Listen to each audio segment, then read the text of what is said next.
The chandeliers were absurd. Let's just get that out of the way. In the most lavish American mansions of the Gilded Age, which, to clarify, was not actually dipped in gold, but more of a metaphorical economic shimmer covering a lot of shenanigans, the chandeliers didn't simply hang from the ceiling. No, they floated like heavenly orbs of overcompensation, crusted with crystals, sometimes carried in from Europe, like precious glittering smugglers. If light had a weight class, these things would be heavyweight champions, requiring not one but two ceiling reinforcements and a prayer. And under that dripping sparkle is where we begin. Dinner parties in America's most opulent homes weren't just meals. They were softly lit battles of social clout, theaters with toast points and taffeta, where the wealthy mingled, postured, and tried not to whack each other with their opera-length gloves. Invitations weren't just extended, they were curated, etched in calligraphy on heavy cardstock, delivered by liveried footmen with the solemnity of diplomatic correspondence.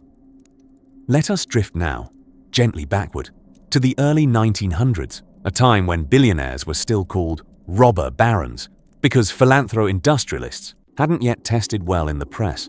Names like Vanderbilt, Astor, and Rockefeller were more than families. They were empires with salad forks. In a mansion like the Biltmore Estate in Asheville, North Carolina, still the largest private home in America because Mr. George Washington Vanderbilt fancied a cozy 250-room cottage, the dinner party was both art and spectacle. If you were lucky enough to be invited, you'd receive a small booklet along with your place card at the table. Not a novella, mind you, but a helpful guide indicating where to sit, when to laugh, and which of the 10 forks was the shrimping fork. Spoiler, it's always the one you least suspect.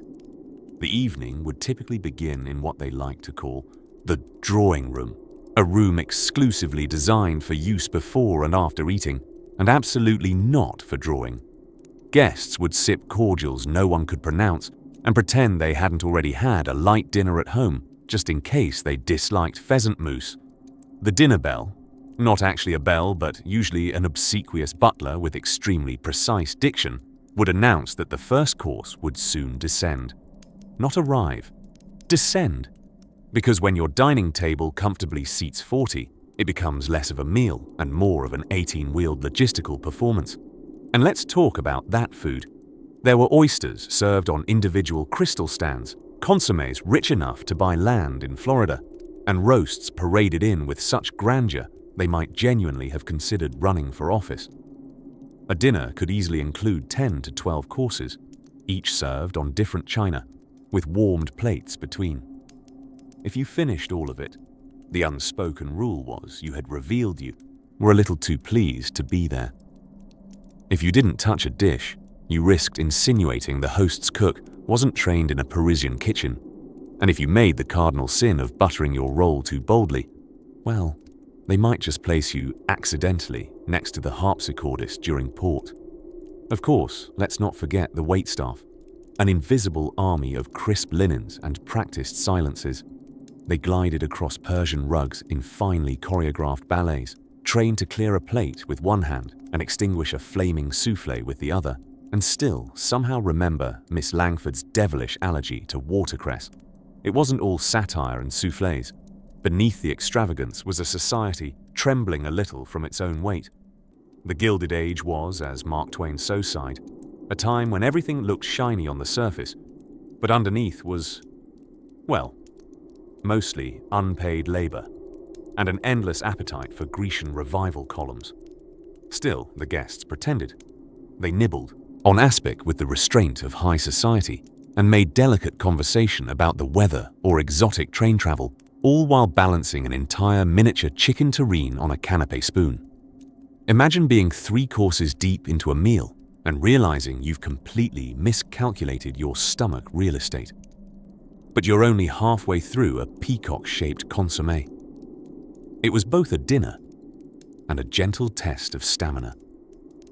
If these stories helps you drift off, please subscribe to the channel. It would mean the world to me. And before you fully fade into dreamland, I would love to know where you're listening from and what time it is there.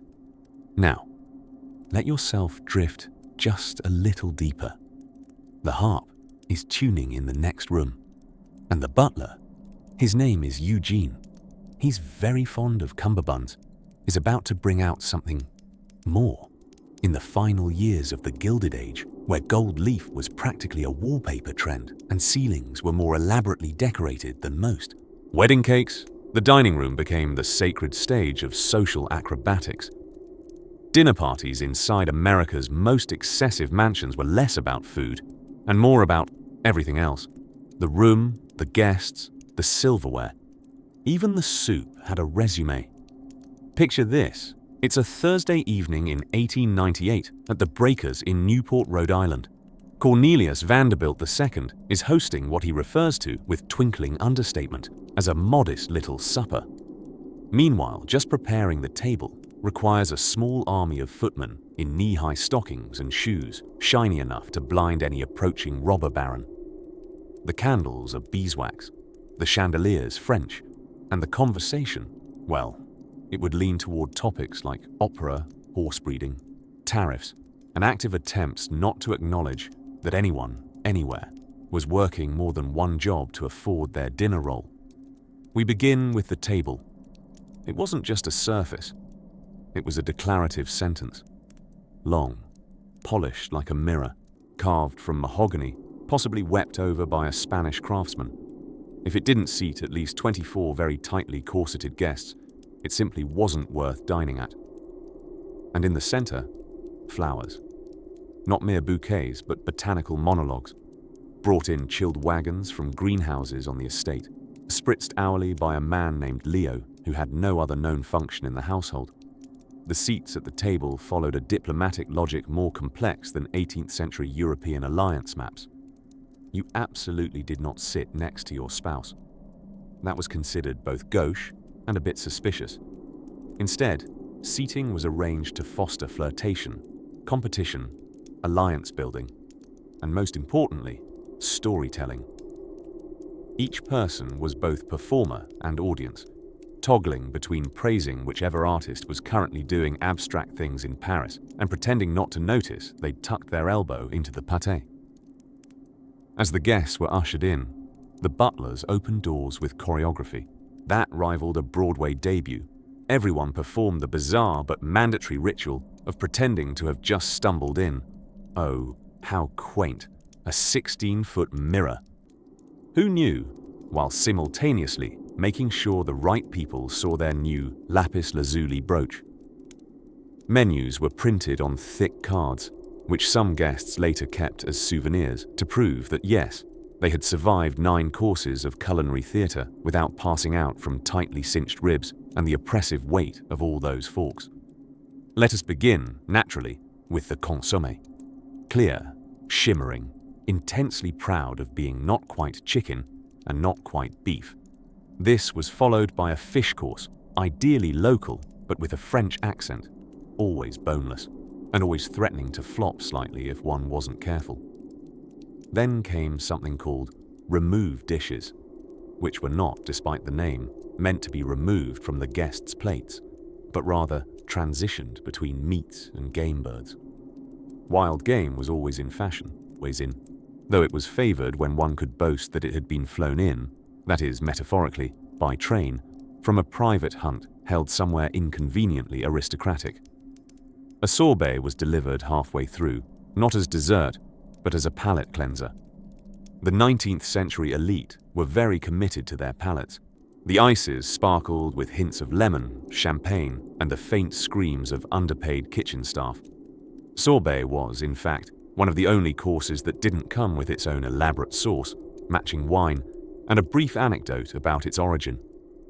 Once the meats had paraded through, each one with a decorative flourish, often involving aspic if the chef was feeling dramatic, cheese finally made its entrance, but only imported cheese.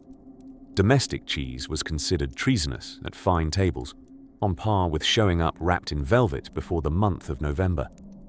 Through it all, the guests performed their roles with diligence. Men wore white bow ties that hinted at naval command. Women wore gowns stitched to their very posture. Servants hovered, poured, refilled, and vanished like culinary ghosts. No one ever made eye contact with their water glass. It simply stayed mysteriously full. Dessert was elaborate, occasionally lit on fire, and often shaped like a mythical creature bursting through pastry. Croquembouches reached for ceiling medallions. Sugar spun itself into landscapes. And if you didn't comment on how the pudding delicately honors both the old world and the new, you may as well have eaten it with your hands. The meal ended with demi-tasse, tiny cups of highly suspect coffee, served while guests pretended they didn't long to loosen anything remotely tied or buttoned. But rest assured, we haven't quite escaped the opulence yet. For in the next room over, a ballroom begins to stir, and with it, the soft creak of 3,000 square feet of parquet flooring, ready to support both society and the social ambitions of its carefully choreographed guests. Linens. Today, we casually toss a napkin on our lap and call it respectable. But in America's Gilded Age, when even handkerchiefs were sometimes monogrammed in gold thread, napkins were essentially the opening act of the dinner party opera. And if yours wasn't folded into the shape of a swan wearing a top hat, why even bother inviting people over? Inside the marble and mahogany walls of mansions so big, they required their own gravity system. Probably, preparing for dinner was a full-scale military operation disguised as hospitality. In Newport, Rhode Island, where the elite built their summer cottages, red 70-room luxury limousines made of brick and snobbery, a dinner invitation was less about food and more about entering a parallel realm where forks outnumbered guests. Before anyone so much as sniffed a consommé, teams of housemaids ironed each tablecloth until it could double as a satin skating rink. The damask linen was so thick and finicky, it could hold a grudge. Every crease suggested the moral character of the hostess. A well-pressed napkin was considered a household virtue, just after church attendance and floral centerpieces taller than your sense of self-worth. Meanwhile, the butlers, polished silverware like they were preparing it for a royal tooth fairy. Rows of oyster forks, fish knives, and dessert spoons gleamed with judgment. Don't even think of putting the fish fork where the salad fork goes. You'd be lucky to get out of the dining room with your inheritance intact. As for the menus, let's just say you didn't come to one of these dinners expecting a casserole.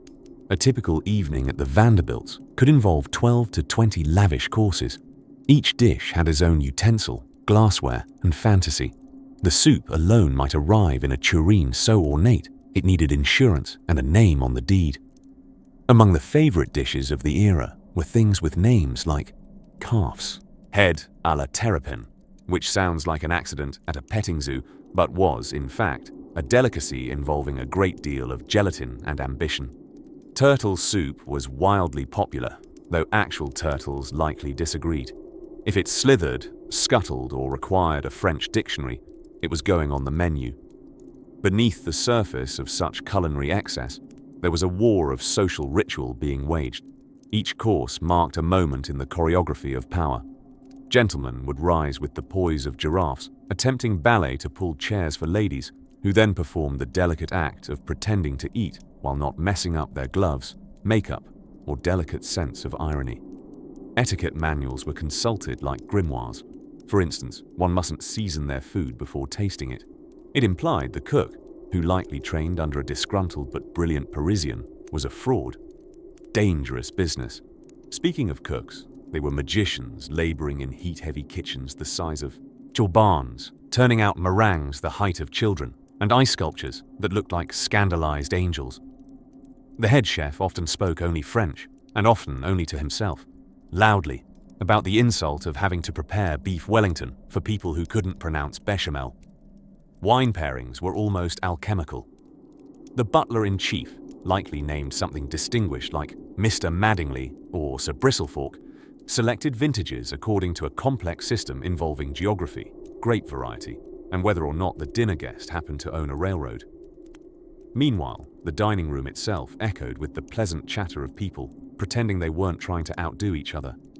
There were tactical compliments to the hostess, subtle brags cloaked in modesty, and every now and then, a knowing glance between scandal-acquainted guests seated strategically far apart by a hostess who may or may not have enjoyed mild political sabotage.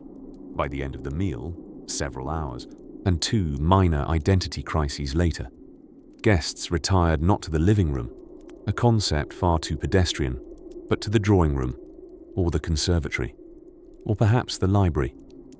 Because nothing settles the gut like a good illuminated manuscript. Unseen and unthanked, servants cleared the dining battlefield. Housemaids rinsed decanters that had swirled $1,000 pourings, and 27 plates per person were washed under the weary gaze of a cook still muttering about soufflés and honor. But the show was far from over. Because after dinner, the real performance began. The parlor games, the pianoforte, perhaps even the dramatic retelling of someone's trip to Florence, where they definitely didn't fall asleep on a gondola during an impromptu Nietzsche reading. There, in the low amber light of gas chandeliers, among velvet drapes and suspiciously well-behaved lapdogs, the evening drifted into its next mood, a softer one, a bit more conspiratorial. Of course, if you needed to freshen up before the entertainment resumed, best of luck, because finding a bathroom in one of these labyrinthine mansions wasn't unlike a polite treasure hunt. Fortunately, that's just where we're headed next. Despite what modern action films may suggest, the truly outrageous spectacles of American excess rarely involved sports cars or high-speed chases. No, in Gilded Age America, the humblest display of overwhelming wealth arrived politely at 7:30 p.m. in the form of a dinner invitation written in gold leaf calligraphy, delivered by footman on horseback, who might have tipped his velvet hat using his non-diamond encrusted hand. Yes, restraint was important. By the late 1800s, as America's industrial elite made fortunes vast enough to confuse the gods, the dinner party had become a sacred art. Picture a setting where lobster was your introductory snack and the salad had its own musical interlude. These weren't just meals, they were edible symphonies, composed by chefs imported from Paris and staged in dining rooms large enough to require a seating map and possibly orienteering training. In the palatial mansions of Newport, Rhode Island, where summer homes routinely had more guest bedrooms than Rhode Island had postal workers, dinner parties were less about food and more about message. That message, most often being, I have completely, irreversibly, outrageously arrived. Consider, if you will, the dinner table itself.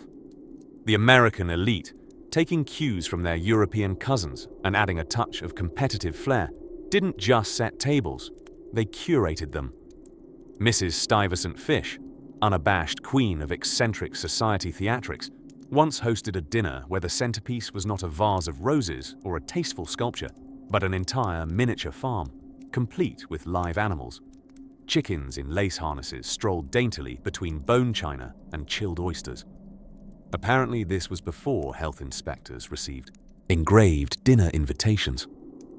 At Marble House, the Vanderbilt family spared no expense convincing guests of their cultural refinement. Gold leaf ceilings shimmered over banquets of 10 to 12 courses, each one served on freshly warmed Limoges porcelain. And if you wondered whether each guest had a personal butter dish molded in the shape of a cherub, the answer, of course, is yes. This was an age where butter had better arrive performing visually, or perhaps not arrive at all. Now imagine the orchestration. Servants tiptoeing silently like tuxedoed phantoms, replacing forks with the fluidity of a ballet dancer mid-pirouette. There was a fork for oysters, a fork for fish, a fork for salad, and a fork for thoroughly contemplating one's own place in the universe while passing pâté. Napkins were folded so intricately that one could probably reenact 3 Shakespeare plays using their structural engineering alone. And the food. Oh, the food. Consommé so clear it doubled as a respectable mirror. Turbot with truffle sauce, poached peacocks, purely ornamental of course, unless the chef was feeling cheeky, and a deeply patriotic amount of roast quail. Desserts arrived on carts shaped like swans or gondolas, because apparently wheels were too undramatic.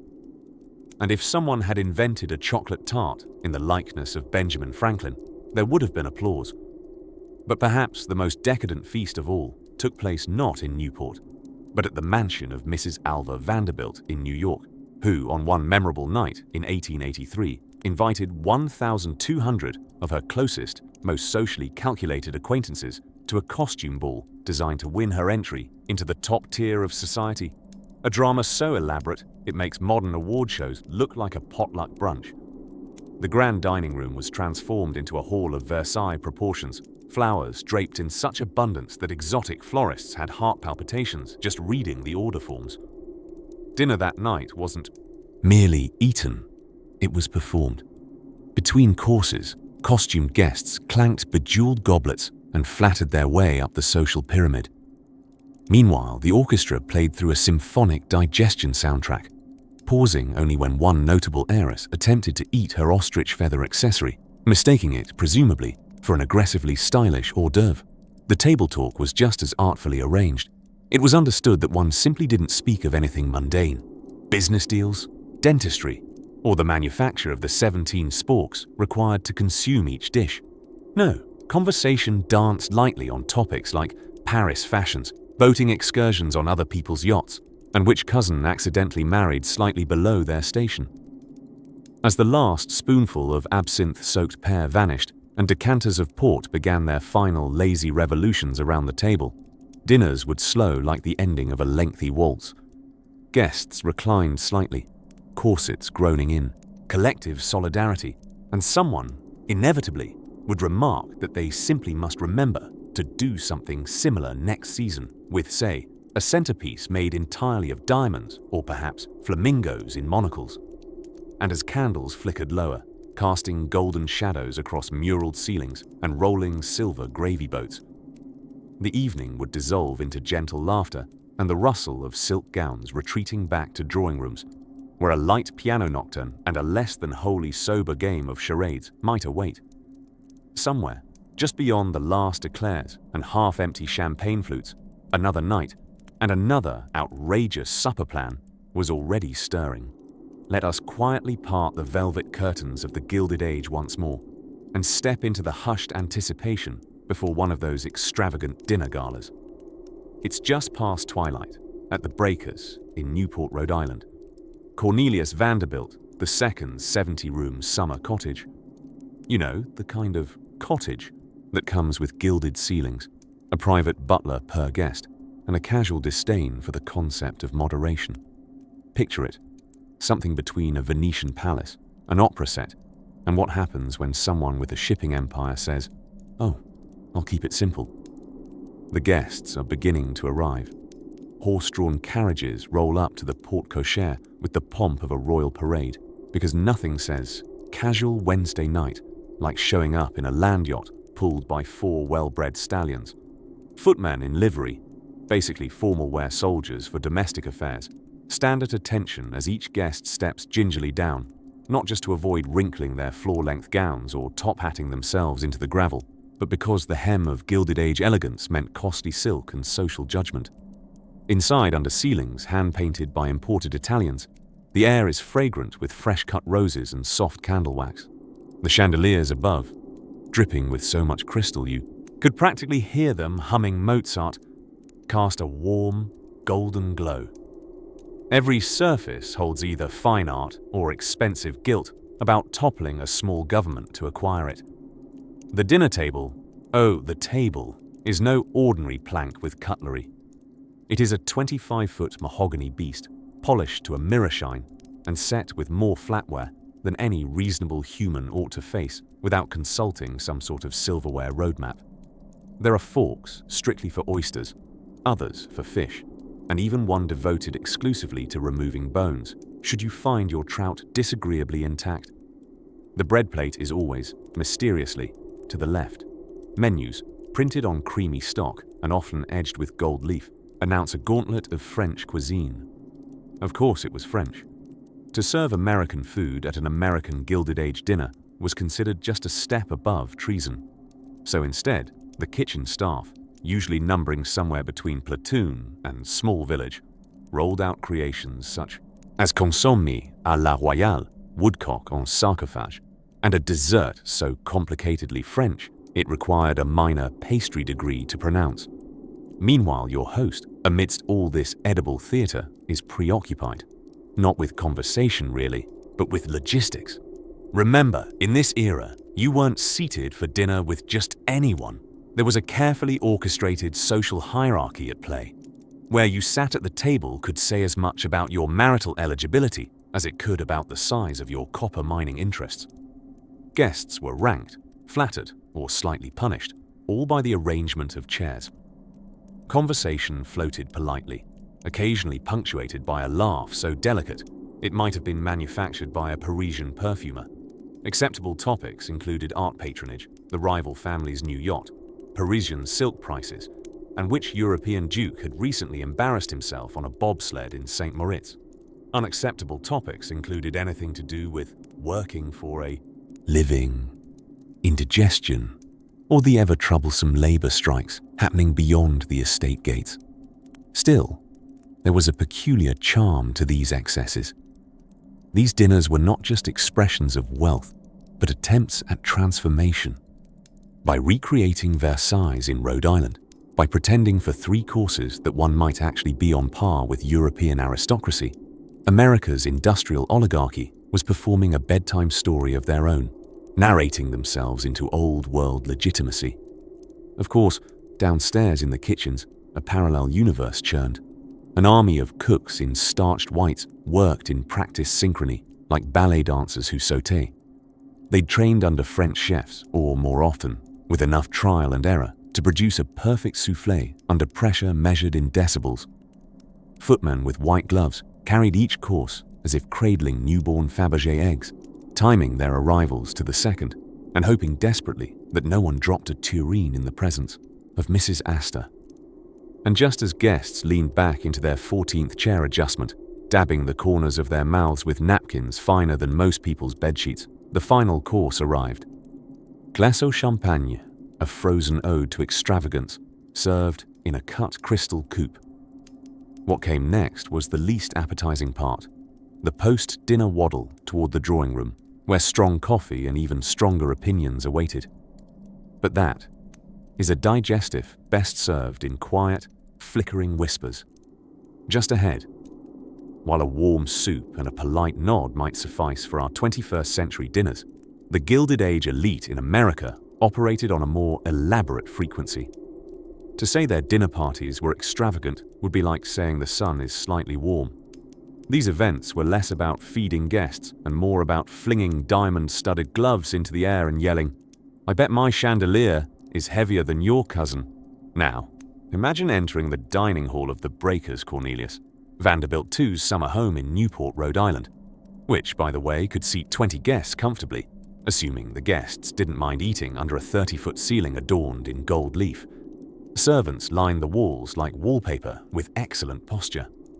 The table itself, it could have been used as a runway in an emergency. Crystal decanters bathed in candlelight sat next to silver service so finely wrought it may have considered your lineage before allowing you to use it. And the food? Oh, the food. Not merely a meal, a procession, a parade.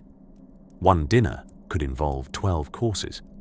And if you, in a moment of confusion, dared to use a fish fork for your salad, you were, of course, gently exiled to whatever room held the lesser people, typically the drawing room, with a complimentary expression of quiet horror.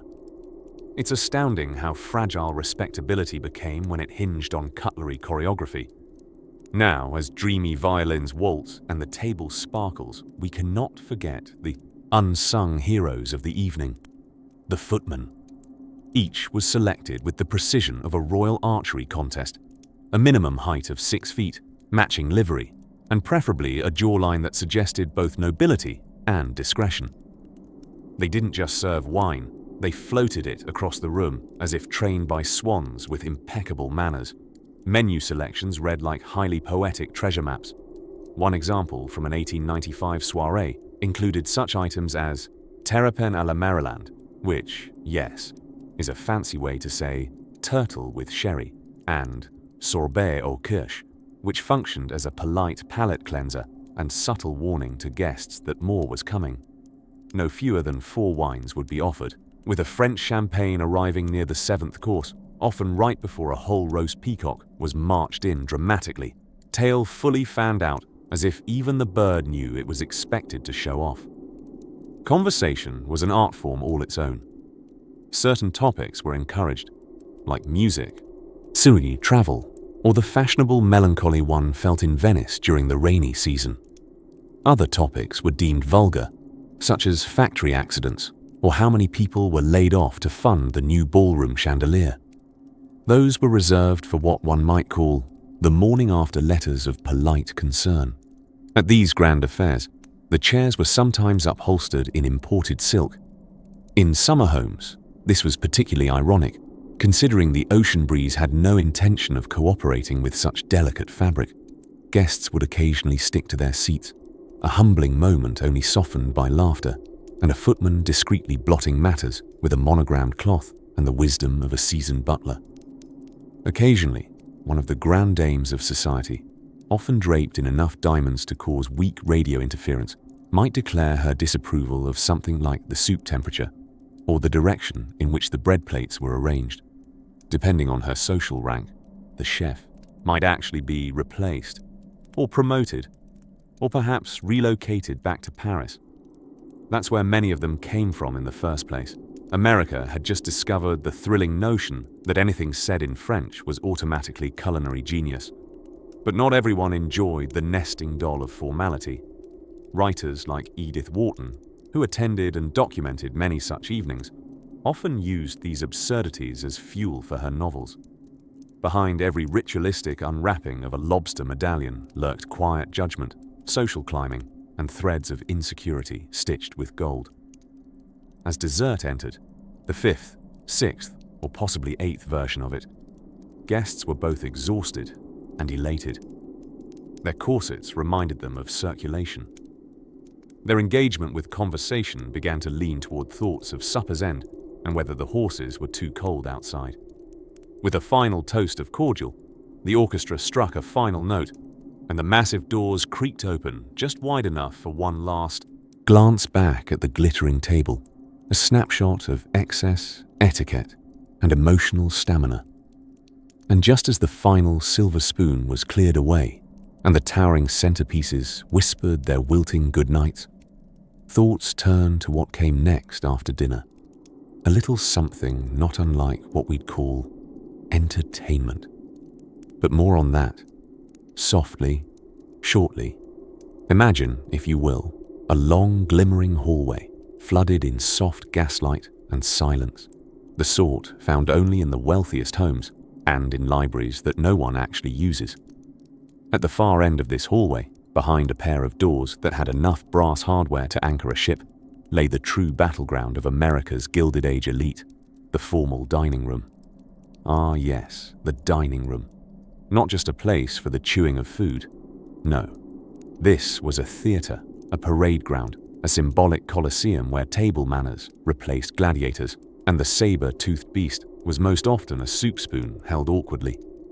In one of these grande, ill-dame mansions in, let's say, Newport, Rhode Island, or possibly a corner of Manhattan where carriages outnumbered humans, guests assembled beneath ceilings so high, weather patterns sometimes formed, gentle flickers from crystal chandeliers rained light onto cherry wood tables the length of a modest train, while somewhere in the distance, a butler ringed a gong the size of a child's optimism to announce that dinner was, in fact, imminent and dinner. How do we even begin? Picture a feast with more courses than a college catalogue. 12, sometimes 16, and once even 24, at an especially ostentatious Vanderbilt soiree, where one guest is said to have briefly dozed off in the middle of the saddle of venison, waking only when a footman mistook his snores for polite approval. Let's rewind a moment, though, and talk about arrival. Guests didn't stroll in unceremoniously. No, they arrived according to a choreography so strict it might as well have been a military operation. Horse-drawn carriages paused at precise intervals, disgorging gentlemen in tuxedos so stiff they could stand on their own, and women in gowns that resembled floral arrangements caught in hurricanes. The gowns were of silk, satin, or whatever else declared, I can't sit down, but at least I'm expensive. Upon entering, guests were greeted by more staff than a small European embassy. White-gloved butlers announced each name with a bass voice that seemed to vibrate the wallpaper. It was all very theatrical and deeply unnecessary. Now, the table. Oh, the table. You weren't just placing plates on it. This was a tapestry of gleaming silverware, hand-painted porcelain, and centerpiece displays that blurred the boundary between sculpture and threat. Colored glass goblets stood like regimented soldiers beside gold-rimmed plates, and forks marched toward oysters like Spartans toward battle. There were forks for fish, forks for salad, forks that served such specialized duties one suspects even the owners didn't know what they were for. Some were never used, but were there for show, possibly to impress visiting royalty or confuse the competition. The meal began with oysters or consommé, but always in silence, save for the gentle clinking of forks and the mutual judging of posture. Conversation, light and superficial, drifted up like steam from a soufflé. Guests discussed weather, horses, mutual acquaintances, and, if outrageously bold, the newest installation at the Metropolitan Museum of Art. Second courses came and went like ocean tides: fish, fowl, beef, and an occasional exotic number like peacock, which was considered both delicacy and optical performance. The pièce de résistance might be a roast stuffed with another roast inside a bird, inside a nervous pastry crust, proof that even meat aspired to social climbing. Wine flowed in disciplined sequence, each bottle appearing just as the matching course arrived. An accident? Never. Behind the scenes, an army of underlings ensured that no guest was ever forced to commit the indignity of refilling their own glass. But the pièce de résistance of the evening wasn't food. It was the hostess. She was judged on everything: the guest list, the seating arrangement, the timing of the sorbet. Did she segregate enemy heiresses by 3 chairs or 5? Did she place the chatty duchess next to the suspiciously silent steel magnate? The stakes were high, the room perfumed with witness and rivalry. And of course there was the after-dinner migration. Once the final course, a spun sugar swan or spontaneously flaming pudding, was cleared, the gentlemen grunted politely and shuffled off to their smouldering lounge to discuss stocks and Scottish tweed. The ladies, meanwhile, retreated gracefully into a velvet-drenched parlor to sip cordials and pretend to enjoy the soprano hired for the evening, usually a cousin of someone important or an actual soprano who'd once shared a stage with Caruso, 5 times removed. The gowns, the silver, the silent struggle over who had the better imported candelabra.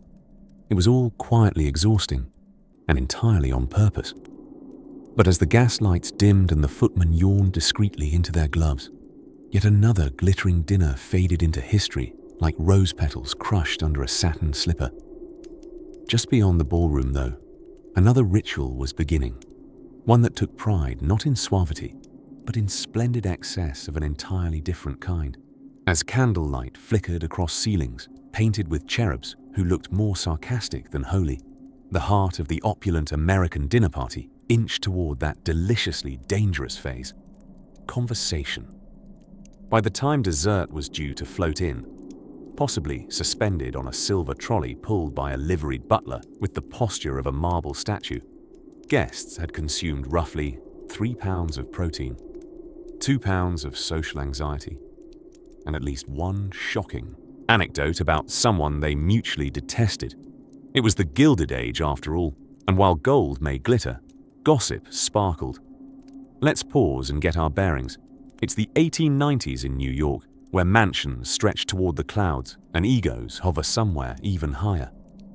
Inside these architectural bragposts, conversation at dinner wasn't just encouraged, it was orchestrated, like a string quartet, but with more passive aggression. Your host, perhaps Mrs. Caroline Astor herself, had arranged the table with near military precision. Seating charts were the battlegrounds of ambition. One could be promoted, next to a duke, or dishonorably demoted, somewhere near the kitchen door, close enough to smell, but not participate. An entire evening's mood could pivot on the placement of a single baron. Once seated, conversation followed unwritten but universally understood codes. Beginning with light subjects, the weather, anyone's recent tour of the Alps, or how the roast pheasant compared to the one served at the Belmonts last week. Then, ever so gradually, the talk tiptoed into deeper waters. Politics? Possibly, depending on the guest list. Religion? Only if you had a bishop at the table and he'd already had sherry. Money? Well, that was both the elephant in the room and the chandelier. Real wealth didn't need to speak. It clinked with the silverware and gleamed from diamond cufflinks. Still, conversation was sport. And in the arena of dinner banter, women were often the superior gladiators. They knew how to lob a compliment that could be mistaken for an insult. Oh, my dear, only you could pull off that shade of chartreuse and could field a veiled jab with the grace of a duchess and the accuracy of a fencing champion. Meanwhile, the men attempted wit, which usually involved 3 parts Latin, 1 part unnecessary naval metaphor. If a party hit a conversational lull, a thing feared more than double-dipping. It wasn't uncommon for entertainment to intervene, often in the form of a string quartet, a poetry reading, or, in one infamous case, an actual circus elephant named Tiny but Fierce being led through the drawing room as a conversation starter. But perhaps the most reliable social stirrer was the traveling guest, the mysterious countess from abroad, the retired railroad magnate with 1 eye and 2 scandals, or the young bachelor just back from Egypt claiming to have definitely not stolen any sarcophagi. These guest stars were peppered in like saffron, expensive, dramatic, and slightly exotic. Their role was to be charming, enigmatic, and just wild enough to make the regular guests feel deliciously normal. If all went well, they'd be name-dropped for weeks afterward. If things went poorly, well, hostess diaries from the period suggest some guests were never seen again, at least not in polite society. Of course, one did not speak across the table uninvited. You addressed your immediate neighbors and occasionally made longing glances at someone diagonally across, as if to say, "We'll talk later about that thing in Vienna." This prevented chaos, and more importantly, kept people from leaning over the duck à l'orange. As dessert made its theatrical entrance, a sculptural marvel of molded ice cream or a delicate tower of meringue swans, conversation reached its peak. Compliments flowed as freely as the sauterne. The hostess beamed. The guests relaxed. And for a moment, beneath all the fluff and silver and social maneuvering, you could almost believe there was joy at the table. Almost. That is, until Mrs. Astor asked someone what they thought of the new Vanderbilt's art collection and the room went stiffer than a corset in January. And yet, in these glittering exchanges, beneath the sharp fans and the sharper tongues, we glimpse what these lavish dinner parties really were. Not just feasts for the body, but performances of status, intellect, power, and the subtle art of gracefully outgracing everyone else. As the conversation dwindled down to soft murmurs and the flickering candelabras mirrored the heavy-lidded eyes of satisfied guests, one might have thought the night was over. But oh no, the moments after the meal had their own rituals to reveal. Somewhere between the gilding of a candelabra and the gleam of an oyster fork lay one of the most elaborate elements of an American millionaire's dinner party, the seating chart.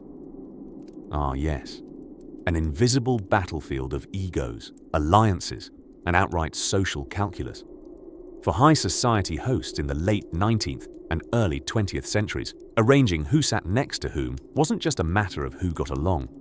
It was a weaponized art form, silently steering conversations, marriages, and the odds of a well-timed scandal.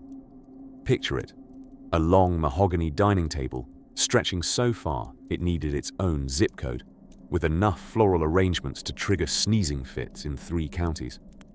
At each meticulously set place, a tiny name card stood proudly, like a soldier in the napkin wars. Ladies were seated meticulously between eligible bachelors or especially talkative dukes on loan. Boisterous industrialists gravitated toward genteel widows with impressive portfolios. And always, one had to avoid placing two stubborn relatives with financial disputes near each other, lest the consommé be seasoned with passive aggression. But before guests even glided toward their seats, they had to make their entrance. Slow, deliberate, dripping with silk and enough jewelry to anchor a schooner. In the great halls of places like the Breakers or Marble House, dinner didn't just begin, it unfolded. Footmen would open grand doors with synchronized precision, revealing a dining room lit by thousands of candles and illuminated by even more social pretensions. Now, let us pause a moment and pay homage to the humble but heroic butler.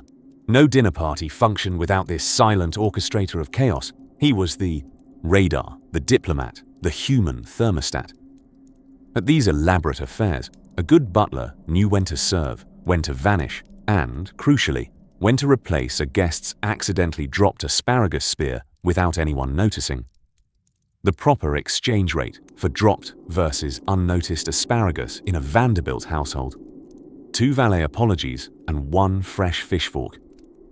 For the servants below stairs, it was a night of frenzied, well-lubricated choreography. Dozens of them would dart through hidden hallways and dumbwaiters, bearing steaming silver platters with the intensity of covert operatives. In the kitchen, celebrated French chefs perspired profoundly into monogrammed linens while preparing 10-course menus that paired lobster with everything from veal to moral bankruptcy. And yes, 10 courses was relatively modest in the Gilded Age. A dinner in 1897 at the Astors, for example, reportedly included boned quail stuffed with foie gras, turtle consommé, and a dessert referred to only as iced surprise. The surprise was not, as some feared, more turtle. Dinner began promptly, or fashionably late, if the hostess wanted to remind guests of her overwhelming authority over time itself. Opening toasts were offered in delicate, fluted glasses filled with vintage champagne, and woe to the man who toasted with water. It was considered bad luck, possibly treasonous, and certainly deserving of a sideways glance from someone wearing pearls large enough to double as billiard balls. Conversation topics were strictly coded in the quiet lingua franca of the leisure class. Acceptable subjects included art, horses, Paris, art in Paris, and clever but non-threatening anecdotes about lesser European royalty. Unacceptable topics: money, unless you were displaying a recent acquisition, politics, unless everyone agreed, and anything involving manual labor, unless it was done by someone named Giuseppe in your new imported garden, who might also have sculpted it. Still, even behind the performance of it all, these dinner parties were, strangely, effective social glue. Deals were struck, marriages were mapped, rivals were neutralized with charm and chilled puddings. The dining table, flanked by empire chairs and vast tapestries, became the stage for all the unspoken treaties of American aristocracy. And as each course arrived in a flurry of silver and whispers, the guests played their part in an elaborate theater with no script, only etiquette and a great deal of truffle butter.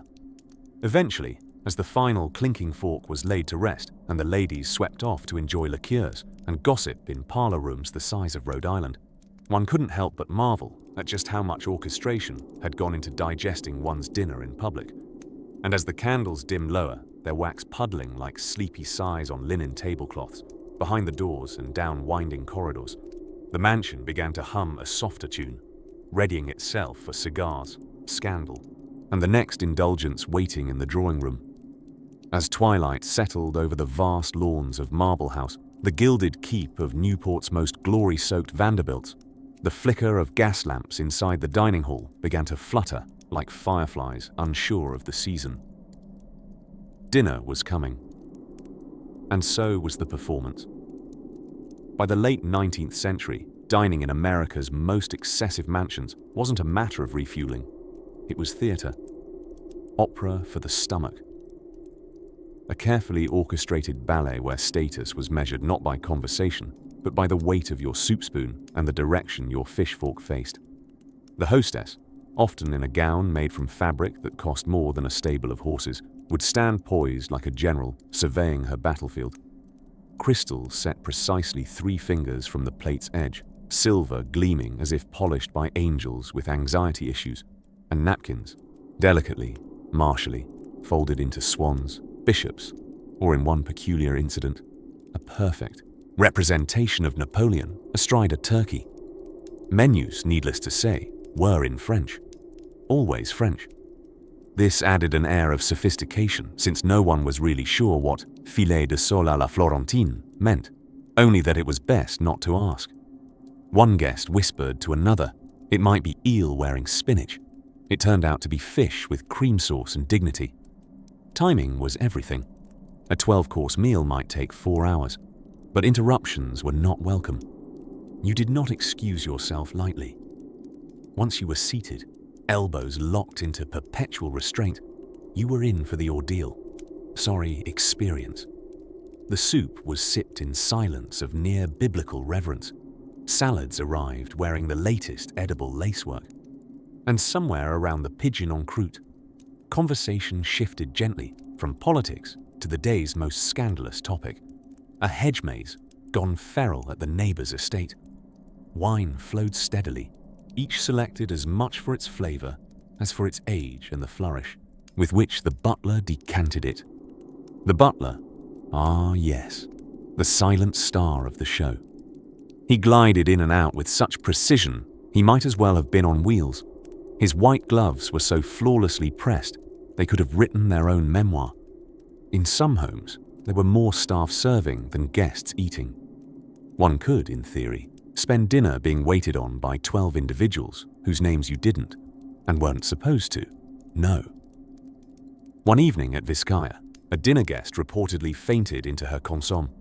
She had mistaken the 5th dining room for the 5th course and walked an entire wing of the mansion before realizing she was still, unfortunately, on salad. She was revived by a footman and an emergency cushion, both of whom deserved medals.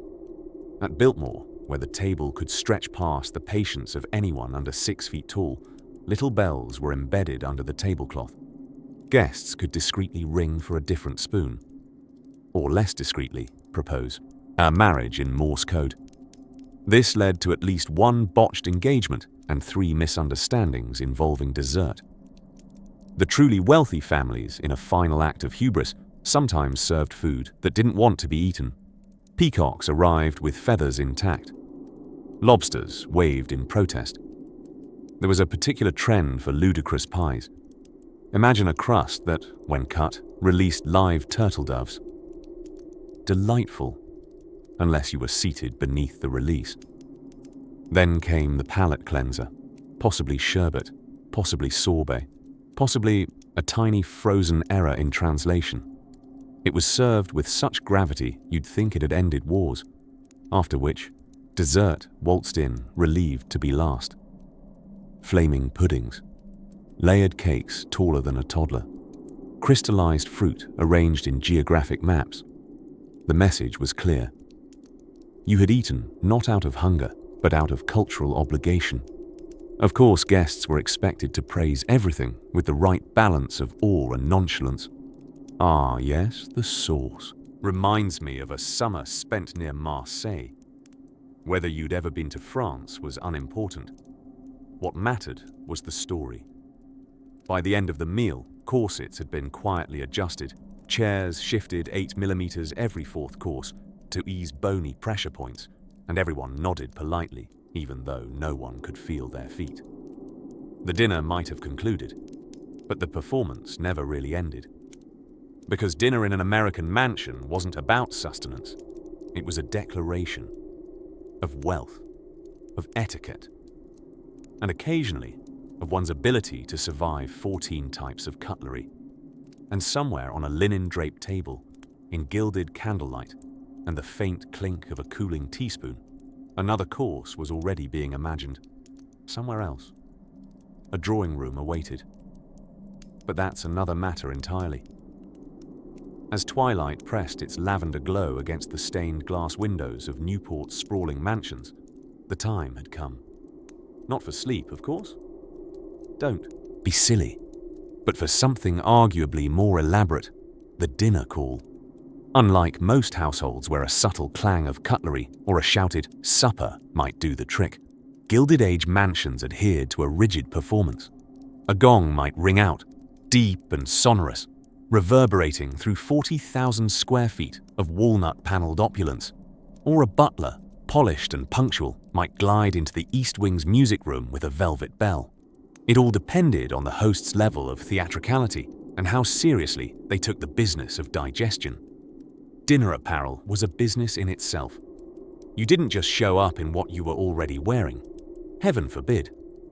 Ladies retreated to their boudoir for a wardrobe change of Vatican-level formality. There were corsets to retighten, gloves to don, sapphires to align symmetrically. Gentlemen did their part by sweating politely into heavy evening coats, knotting white bow ties that were approximately 12 degrees away from self-strangulation. Now, the dining room. The stage upon which the drama would unfold. Imagine ceilings taller than trees, chandeliers that could moonlight as minor celestial bodies, and tables so long they required postal service to communicate end to end. For wealthy hosts, the layout was less about intimacy and more about reminding guests just how many forks they didn't understand. Place settings could include no fewer than 12 pieces of silverware, each ergonomically identical and purposefully confusing. You had seafood forks, oyster forks, salad forks, dinner forks, dessert forks, and something the staff called a grapefruit spoon, which looked entirely like a fork. There were also 3 types of spoons just for soup, in case the bisque had a different personality than the consommé. One mansion reportedly used imported ice blocks from Norway, simply to chill the oyster platters. The ice had been harvested 6 months earlier and arrived encased in sawdust, which is as elegant as it sounds when you need a chewable cube. The food was portioned in what we might now consider ceremonial servings. A single roasted quail, its legs crossed in eternal repose, petite towers of aspic, trembling with pride and gelatin, and something known as a floating island, which wasn't technically an archipelago, but rather a dessert of whipped egg whites lounging atop custard, much like upper-class socialites themselves. Servants danced a quiet ballet of service behind the scenes. They'd been trained with military precision, some even taught to memorize seating charts and conversational weaknesses in their employers' frenemies. They poured wine silently, with labels always facing out, because wines had reputations too, and always from the right, with the kind of risk control that made surgeons envious. Conversation had rules. Politics could only enter the room if it wore a monocle and discussed tariffs. Anything too modern, jazz, trousers on women, or that peculiar, growing practice of exercise, was met with elegant silence. Acceptable topics included imported butter, the price of roses, and whether the King of Belgium had smiled at anyone recently.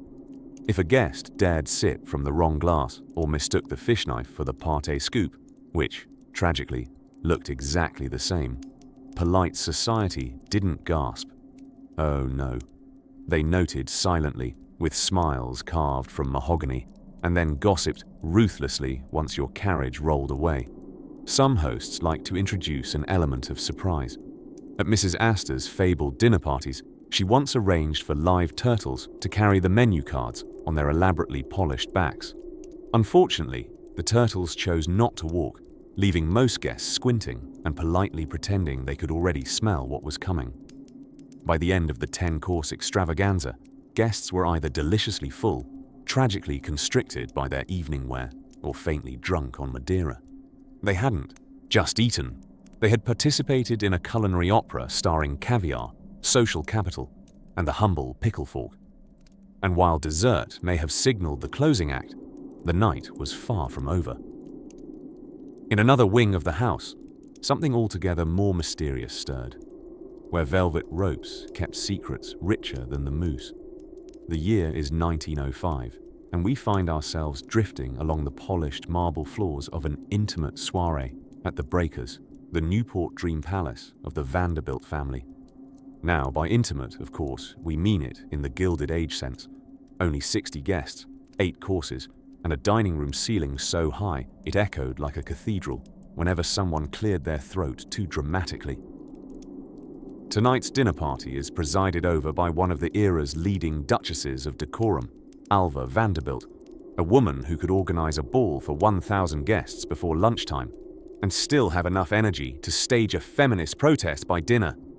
A woman of contrasting enthusiasms, shall we say. The table is 40 feet of glittering silver, baccarat crystal, and enough orchids flown in from Brazil to make the Amazon cough politely. Each flower had been misted, hand-misted, mind you, with a tiny porcelain sprayer moments before guests arrived. Why? Because wilting was for peasants and people who took public transportation. Upon arriving, gentlemen doffed their velvet-collared coats and tried very hard not to look overwhelmed by the 11 butlers who descended upon them with military precision. The ladies, dressed like feathered pastries in their satiny gowns and diamond tiaras, glided through the double-height doorway, each silently counting how many seconds it took for someone important to notice them. Cinderella by way of Wall Street.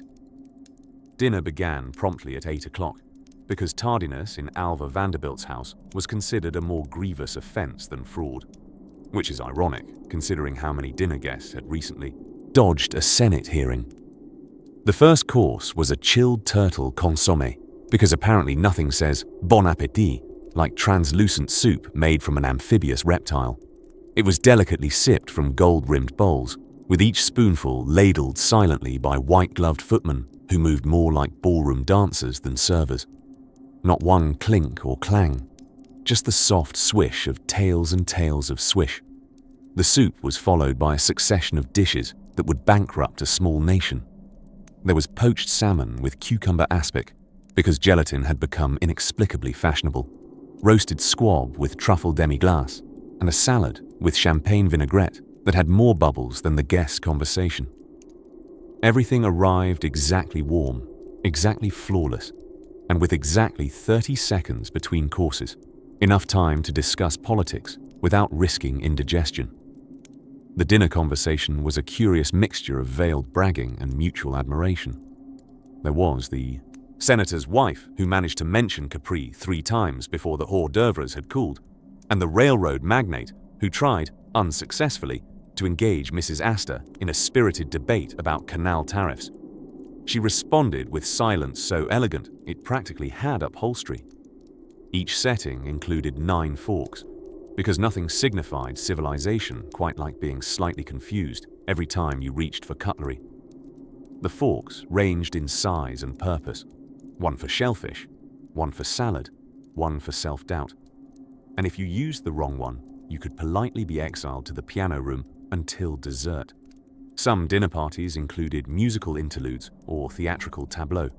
Tonight's entertainment, a string quartet imported from Vienna, along with their instruments, their Austrian dignity, and their disdain for American tempo. They played while guests tried to pretend Viennese waltzes were conducive to digesting oysters Rockefeller. At the far end of the table, next to a centerpiece so large it qualified as a temporary zip code, Mr. Cornelius Vanderbilt III told a story about how he once mistook the Russian ambassador's wife for a waitress. His delivery lacked timing, but what he lacked in humor he made up for in net worth, which rather softened the critical response. By the time dessert arrived, spun sugar swans floating in a pond of raspberry liqueur, the guests were cheerfully exhausted.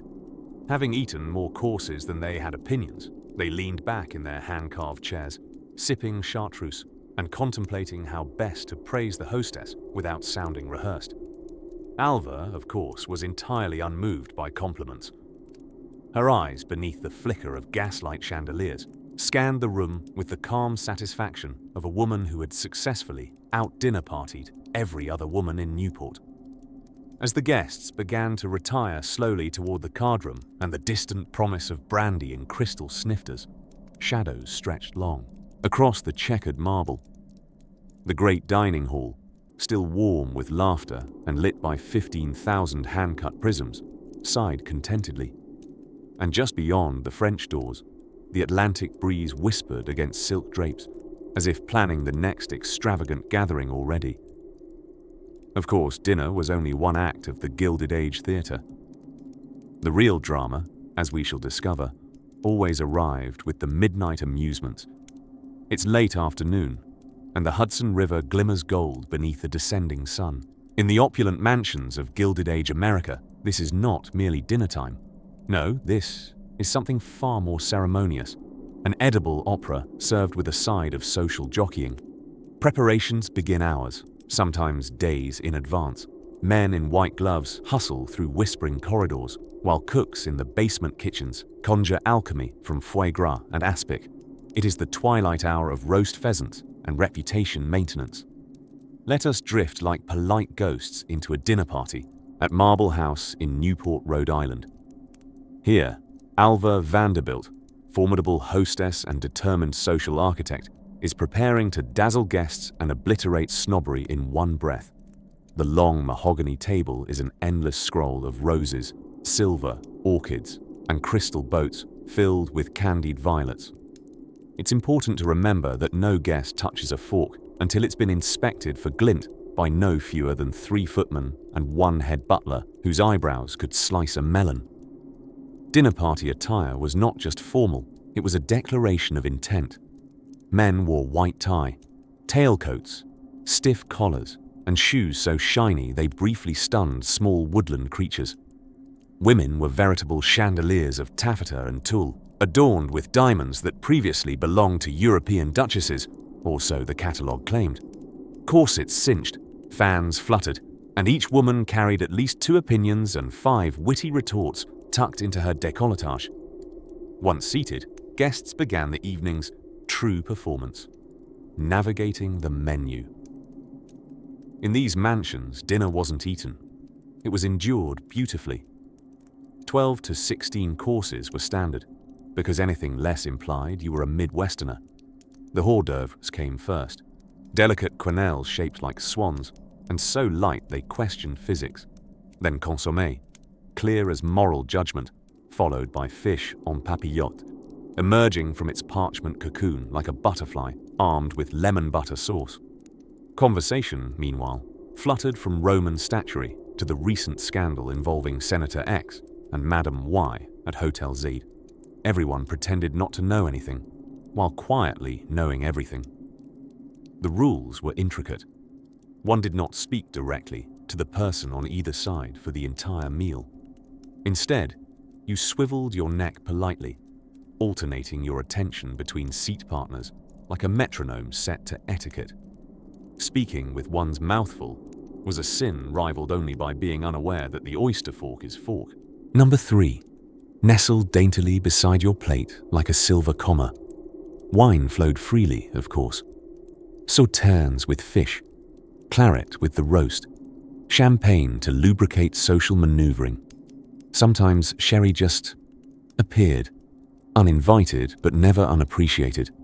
There was even a brief and rather ambitious period in the 1890s when one host insisted on pairing each course with a wine from the same year, 1876, which sounds impressive until you realize he did this in 1912, by which time the wine may have tasted like philosophical regret. Servants moved like shadows, trained to anticipate a dropped spoon or despairing glance at a stubborn truffle. Beneath the table, and this is more common than history admits, small dogs lurked. Lapdogs with diamond collars and highly specific dietary needs. Lady Astor's Pekingese, named Commodore Sniffington, was once served a miniature lobster thermidor in a monogrammed bowl.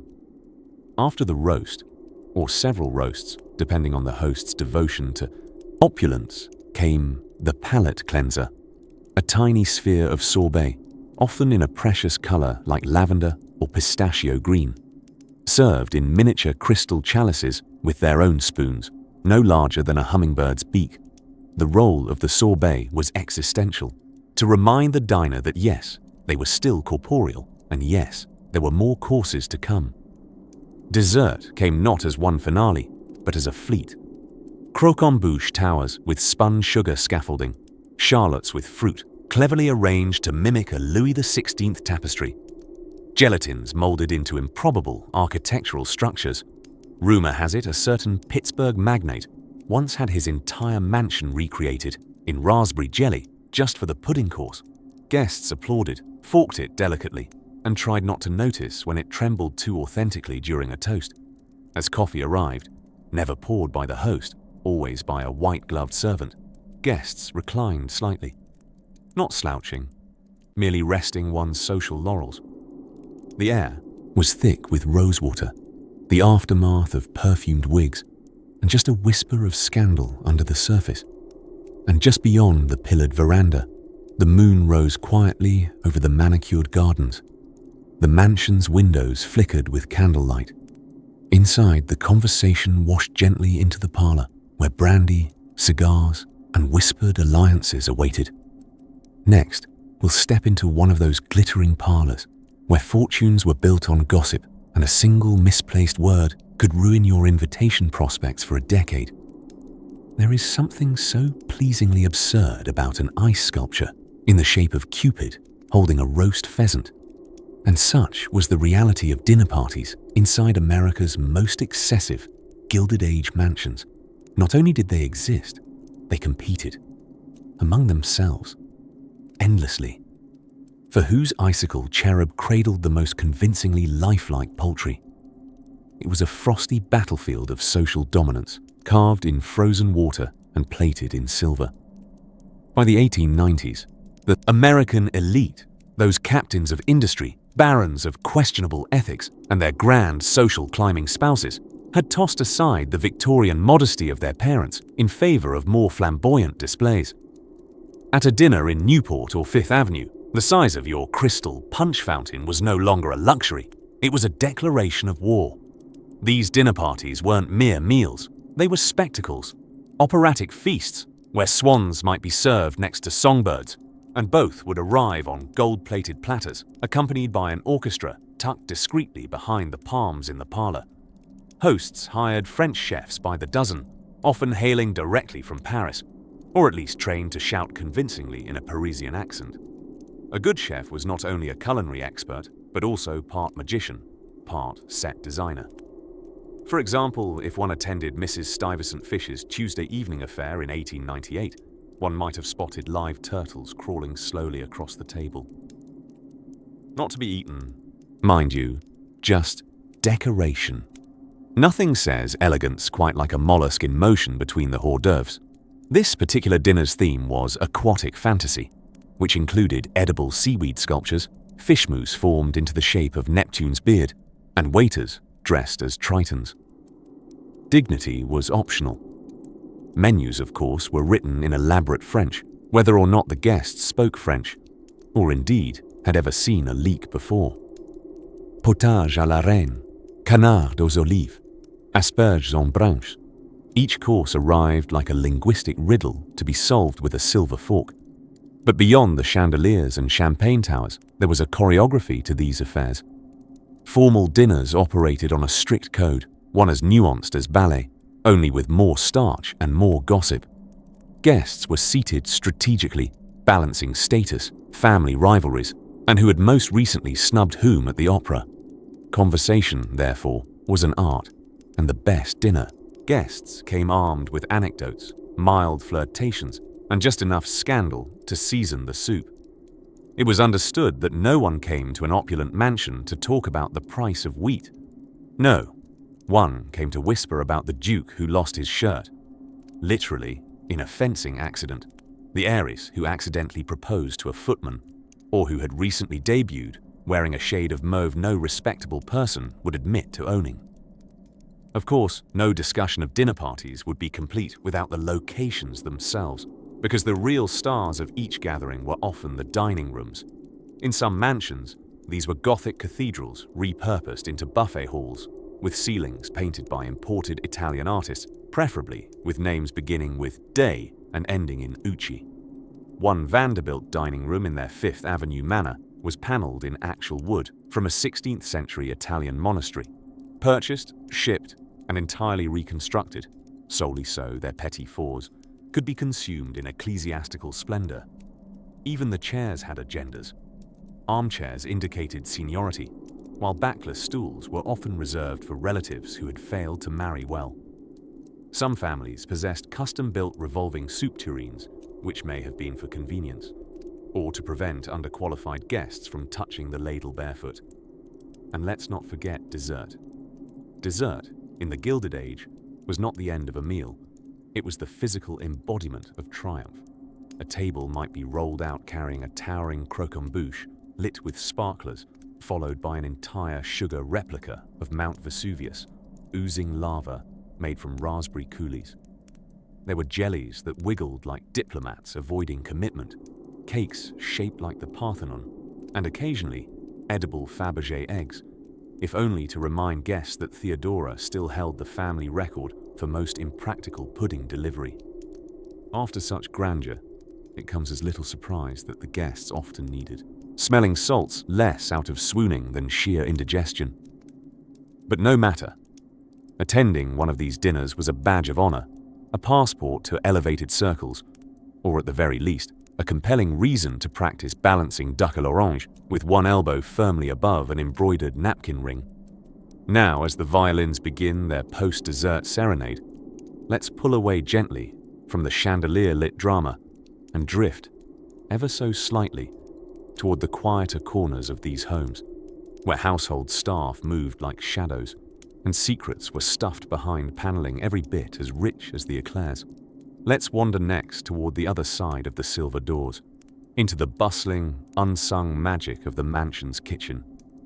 In the preposterously palatial dining rooms of Gilded Age America, where ceilings audaciously reached heavenward and chandeliers dripped with more crystal than a snow globe factory explosion, there existed a curious, glittering ritual: the menu. Oh, not just any menu, of course. These were edible sonnets of indulgence, carefully constructed to impress, delight, and, in more cases than you might guess, gently confuse one's guests. For if ever there was a language designed to look impressive while saying very little, it was the menu of a 19th century mansion dinner party. First came the overture. Oysters. Always oysters. A cold, briny amuse-bouche that implied tremendous luxury and moderate risk of foodborne illness. Guests would nod knowingly, lifting pearly shells with practiced elegance, pretending not to grimace if the occasional gritty bit made an appearance. In truth, they were more consumed with how their gloves were placed or whether their napkin folds were symmetrical. From there, the meal danced down an endless row of Frenchified dishes. Turtle consommé, soleil à la normande, sweetbread, vol au vent, even quail stuffed inside pheasant stuffed inside ambition. The naming conventions alone constituted an entire foreign language exam. Diners would tilt their chins and ask, "What exactly is a salmis of teal?" while secretly praying no one expected them to eat it with the wrong fork. Hosts, however, weren't just feeding appetites. They were feeding reputations. To serve an 11-course meal wasn't simply gluttony, it was performance art.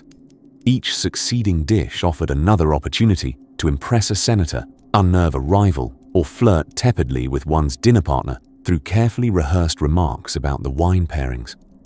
Ah yes, the wine. It was neither local nor labelled. Labels were considered gauche. Instead, the butler would whisper softly, "The 72 Medoc, madam," as though he'd personally aged it in the family crypt. And though very few guests could distinguish between South Shore Bordeaux and a bottle of confidence, everyone agreed the little sips made enduring the 147-minute meal significantly more amusing. Of course, dinner service was all about timing. Not merely of courses, but of drama. One could depend upon an interruption just past the entrees. Perhaps a footman tripped over a Persian rug, sending finger sandwiches somersaulting into a senator's lap. Perhaps a great-uncle, whose moustache had not been properly tamed, began passionately retelling his Civil War memories to a clearly terrified debutante. And occasionally, just occasionally, a society matron would mistakenly insult another's family wealth through artfully phrased speculation about imported marble thresholds. Meanwhile, the table was its own botanical garden come armory, dense with floral arrangements tall enough to restrict visibility, but not so tall as to prevent whispered scandal. Hidden behind blooms of hothouse orchids and tactical ferns, one could safely discuss whose marriage was quietly unraveling and who had recently acquired an oil fortune through charm, cunning, or Canada. The silverware situation was similarly excessive, as if someone had raided the entire flatware department of Versailles and set it in front of each guest. Forks for fish, forks for salad, forks for judgment. It was the unspoken game of dinner service to determine who knew which corruption of etiquette corresponded to which obscure utensil. If you reached for the dessert spoon too early, well, you might as well have declared bankruptcy. And through it all, the music played on. A discreet string quartet, hidden somewhere behind a velvet curtain or disguised as unusually productive potted palms, floated sonatas into the air. It was wormhole music, existing primarily to muffle the sounds of digestion and the occasional strained apology. Dessert, when it at last arrived, was a crescendo. Towers of spun sugar, ice cream served improbably frozen, even in summer, thanks to private ice houses and quietly toiling staff in the cellar. Sometimes the final course might even include small mechanical surprises, a pastry that released steam when pierced, or bonbons filled with liqueur so potent they briefly reset your memory. By the time Demitas coffee appeared, guests were glowing. Not from fullness alone, but from the splendid absurdity of it all. To eat in such a palace was to consent to a kind of dreamy dislocation, a departure from calories and common sense, drifting into a world where even the soup required translation. And though the dinner was technically ending, the games were just beginning. Elsewhere in the mansion, drawing rooms would soon fill with more conversation, more mystery, and some particularly competitive post-dessert parlor games. But all that, in time. If you wandered into the dining room of an American Gilded Age mansion in, say, the waning years of the 19th century, you might be forgiven for thinking you'd stumbled into a very formal masquerade, starring 12 kinds of spoon and not a single potato chip in sight. It was more than a meal. It was a spectacle in porcelain and foie gras, and it didn't fully begin until the swans arrived.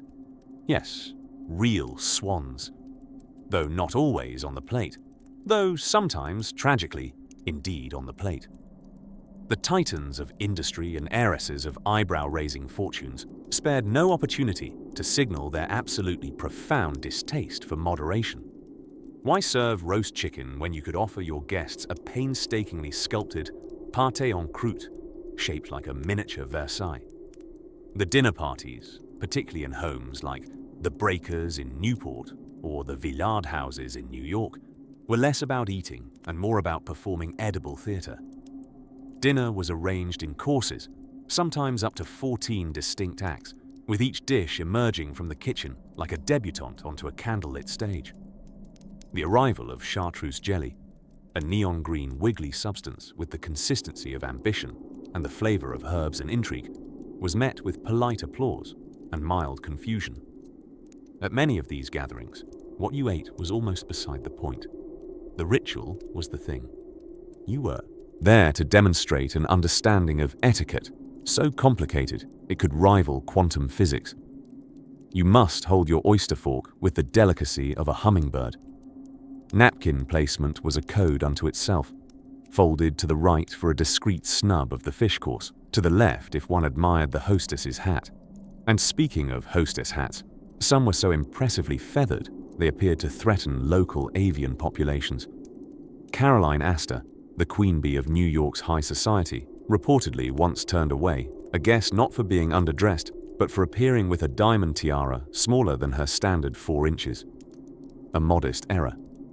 Naturally, conversation was the additional garnish to the evening, light, lofty, and entirely devoid of anything useful. Guests traded bon mots like rare coins. Mrs. Van Allen's new conservatory is so large, it's receiving its own weather system, someone might quip between sips of consommé. There were rules about this too. It was considered perfectly acceptable to comment on the wine, the art, or the absence of the Vanderbilts. But inquiries about money were treated as though you'd just asked to share a toothbrush. The structure of these dinners, mind you, was not flimsy. It was clockwork. The butlers moved in silence, synchronized like a ballet troupe armed with silver serving trays. They watched for the moment when conversation slowed, or when a guest's enthusiasm for guinea fowl waned, and whisked the course away before dessert soufflé could even begin to tremble. As for the dining rooms themselves, well, these were not mere rooms. They were echo chambers of excess.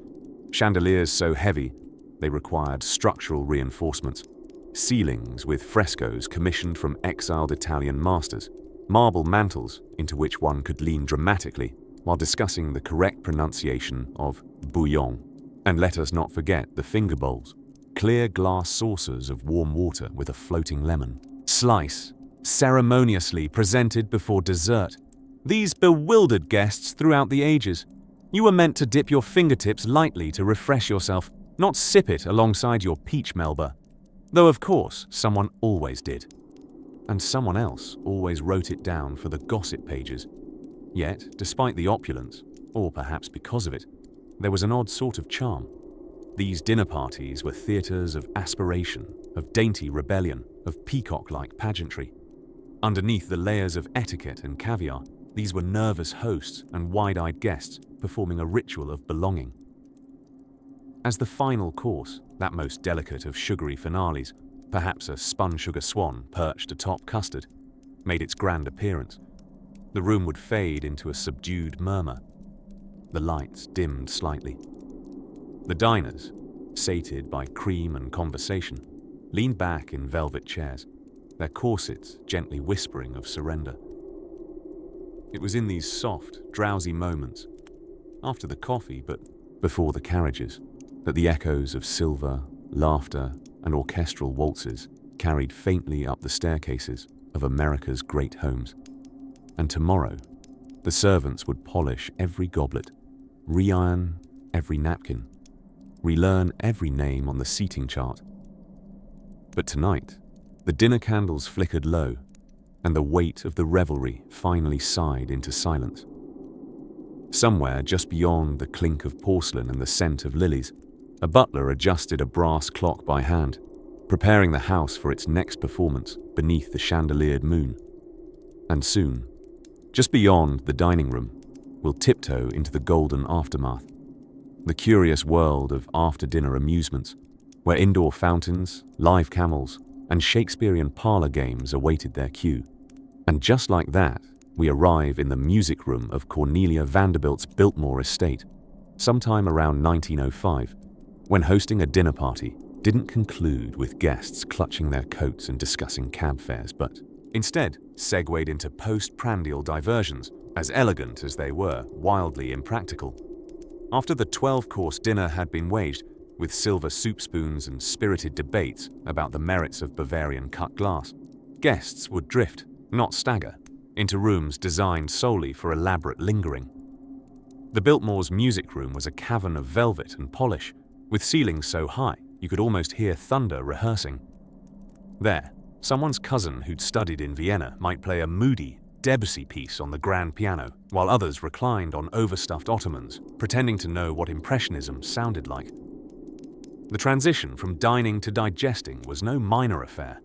It wasn't simply a matter of leaning back in one's chair with an audible sigh, though sighing just so was a genteel art form in itself. No, it was a whole new act in the performance of the evening. Sometimes a harpist would appear, summoned as if by candlelight whisper, to pluck. Through selections meant to help very full people feel very dreamy. Other times, newly imported phonographs creaked into action, emitting proto-jazz or ragtime melodies that made even stodgy businessmen tap a discreet toe beneath their wool trousers. And while this gentle symphony unfolded, cigars as thick as dessert spoons were handed out to the gentlemen, or at least to the gentlemen who didn't mind saturating their brocade with the sweet stink of Havana's finest. The smoking rooms, clad in leather and mahogany, were the unofficial boardrooms of the upper crust. Deals were not shouted, but murmured among brandy fumes, with knowing nods and the occasional conspiratorial waggle of a monocle. Some adventurous households, such as the Fricks or the Whitneys, took things one step further, brokering entertainment that ventured ever so slightly out of polite society's comfort zone. This could include an opera singer fresh off the boat from Milan, or, if the host was feeling deliciously rebellious, a magician who had once performed for the actual King of Belgium. Cards were played, fortunes debated, and occasionally someone would lift a crystal decanter and muse aloud whether prohibition would ever be a feasible notion in a civilized world. Everyone nodded gravely, then promptly asked for a refill. And we mustn't forget the hostesses. With the dinner complete and reputations secured, they floated among their guests like jeweled satellites, exuding a practiced blend of detachment and warmth. They were expected to be as knowledgeable about the piano concerto being played as they were about their guests' recent transatlantic steamship crossings, and ideally 3 steps ahead on any fashionable gossip du jour.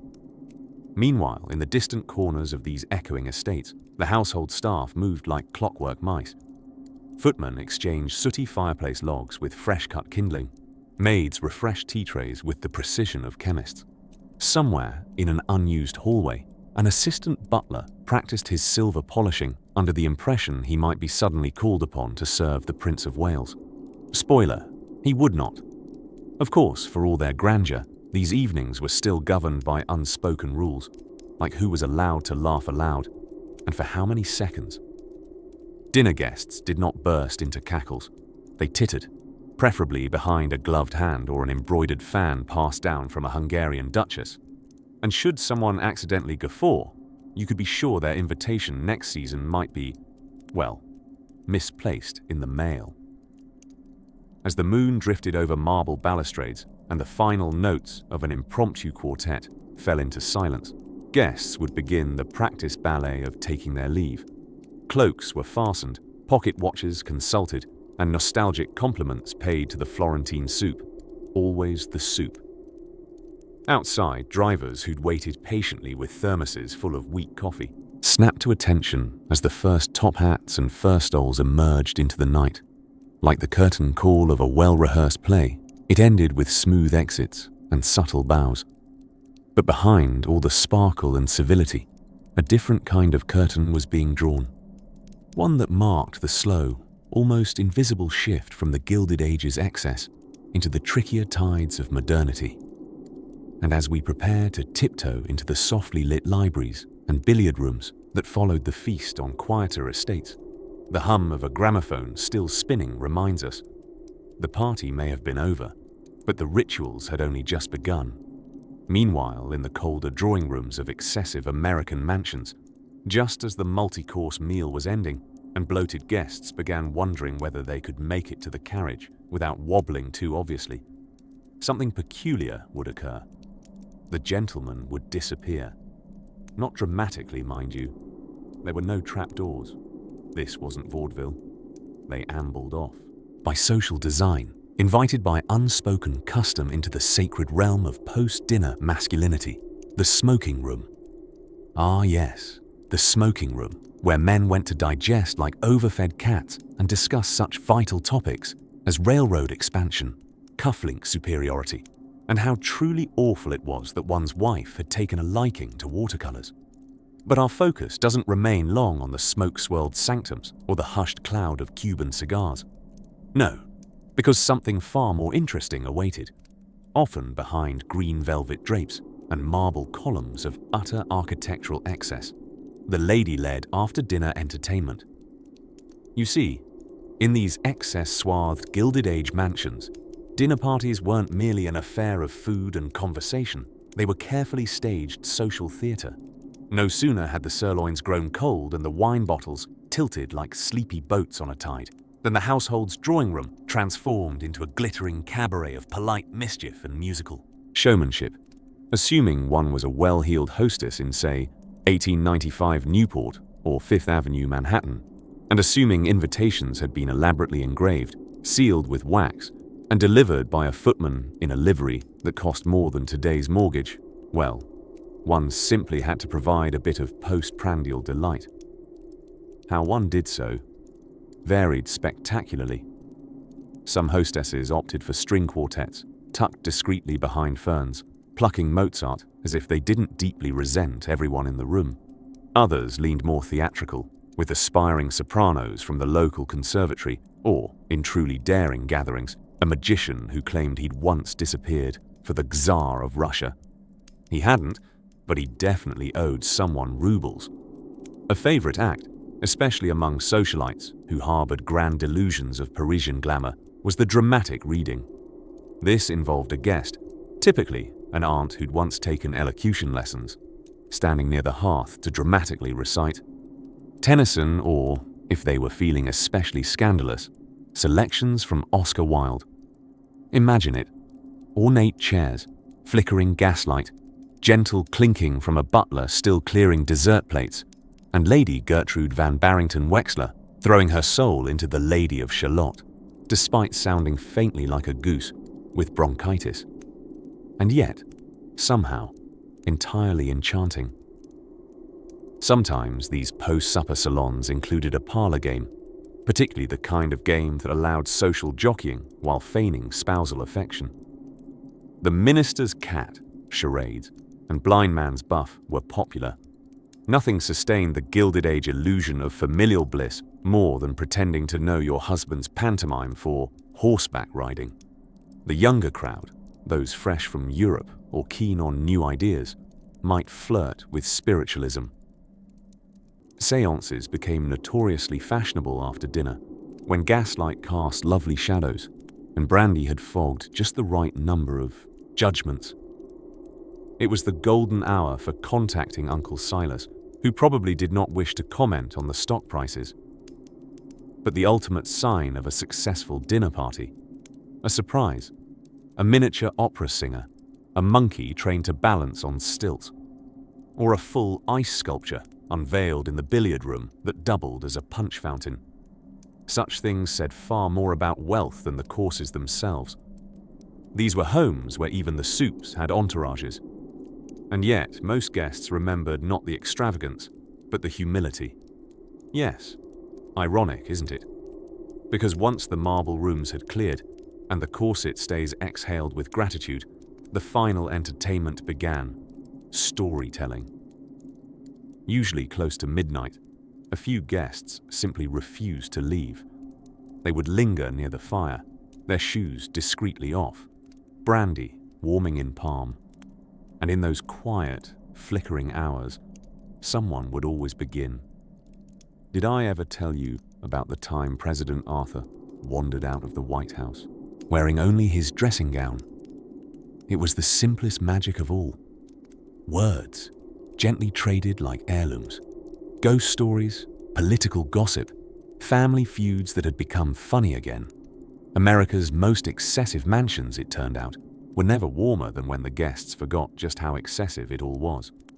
As the coals dimmed and the servants softly drafted in to dim the chandelier petals, laughter drifted upward through domed ceilings, and tomorrow's ice sculptures lay cocooned in the kitchens below.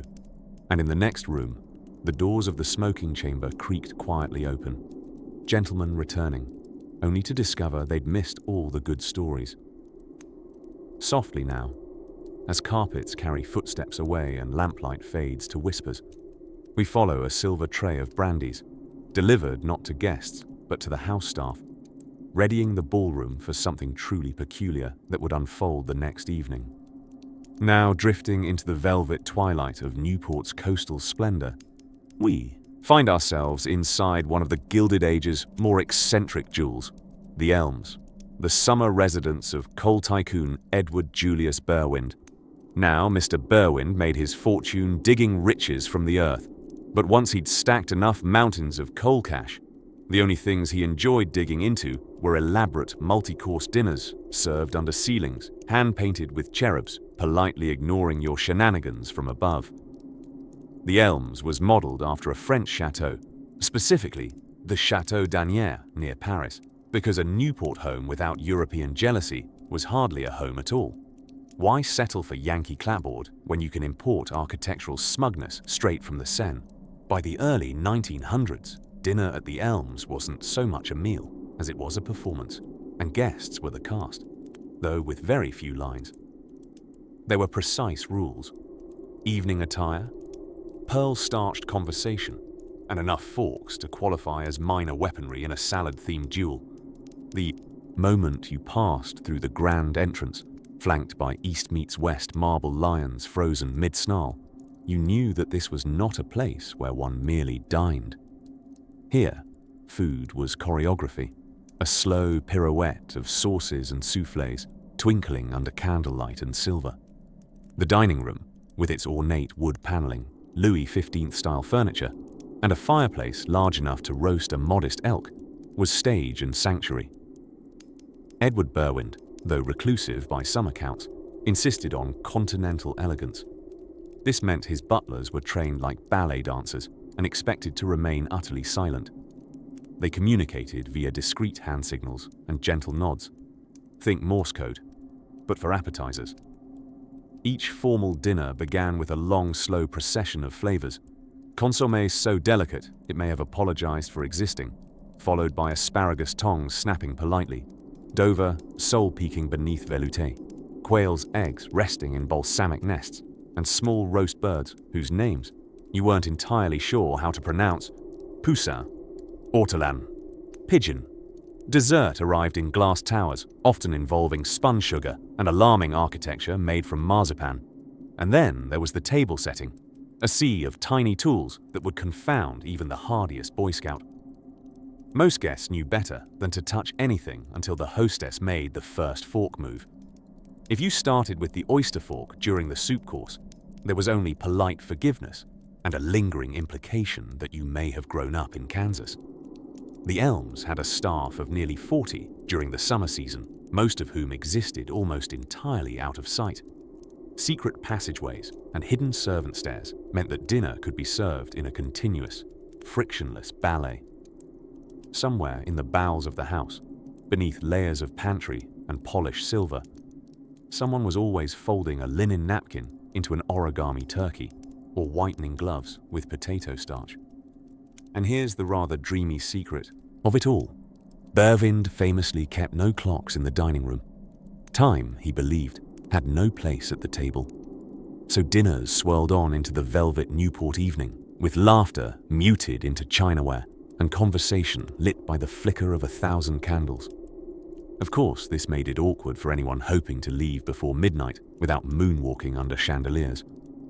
One of the more curious details of the Elms' dinner culture was the presence of electric lighting, subtly disguised as candlelight. You see, Berwind was an early adopter of electricity, but he concealed this advancement behind the warm, fluttering glow of faux wax candlesticks. It was his gentle rebellion against the tyranny of soot and open flame, a tip of the hat to both modernity and nostalgia.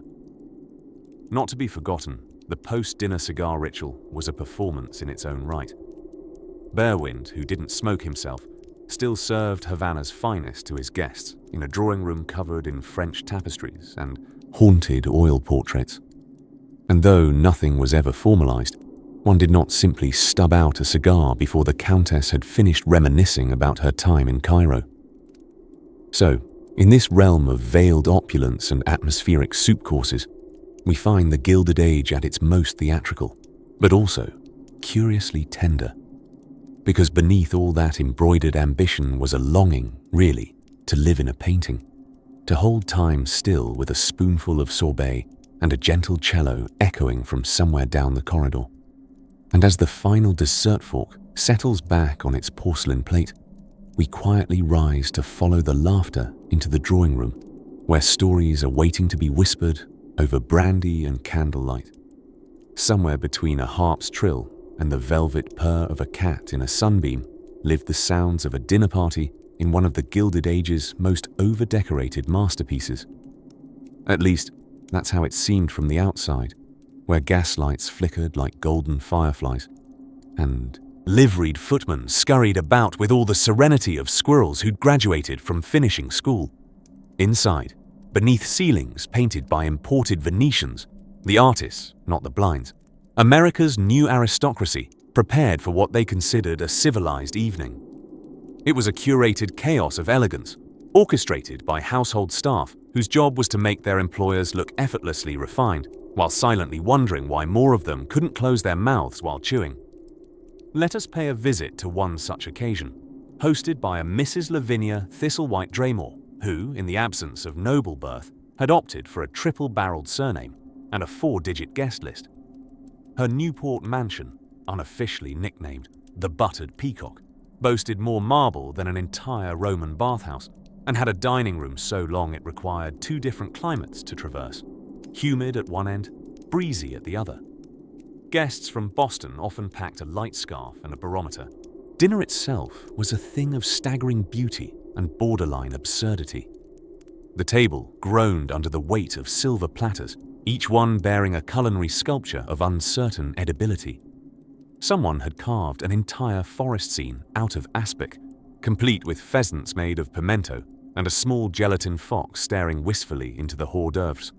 The wine flowed as though France were on fire, and this was the only way to save it. Footmen flitted about with unsettling precision, their gloved hands appearing beside your elbow the moment a soup spoon dared to clink a bit too loudly. A man once sneezed into his consommé and was quietly removed, either to recuperate or be given an emergency etiquette pamphlet. No one was sure. Conversations at such affairs were a performance art of their own. There were safe topics: weather, horticulture, and the mild indiscretions of shipping magnates. And there were forbidden ones: money, politics, and undercooked terrines. Above all, one spoke, in a tone that was firm yet subdued, like a butler reading poetry through a silk curtain. Across the table, a rail-thin heiress named Millicent Van Dervey stood a little too close to an ornamental fire screen. Her sleeves, fashioned from a particularly flammable brocade, caught slightly. Luckily, one of the guests, an amateur fireman and full-time eccentric, put it out with a bottle of vintage champagne. A tragic sacrifice, he declared solemnly, and was applauded nonetheless. It was not unheard of for an after-dinner activity to involve a short musical performance. Short being relative, of course.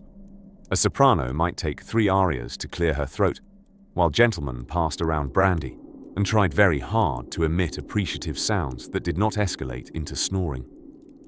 Elsewhere in the mansion's deeper wings, other dinner parties unfolded on smaller, stranger scales, from the clandestine poker games conducted by rich uncles beneath billiard table covers to the dizzying amusements in the conservatory, where society ladies reenacted scenes from Greek mythology in full silk satin and partial comprehension.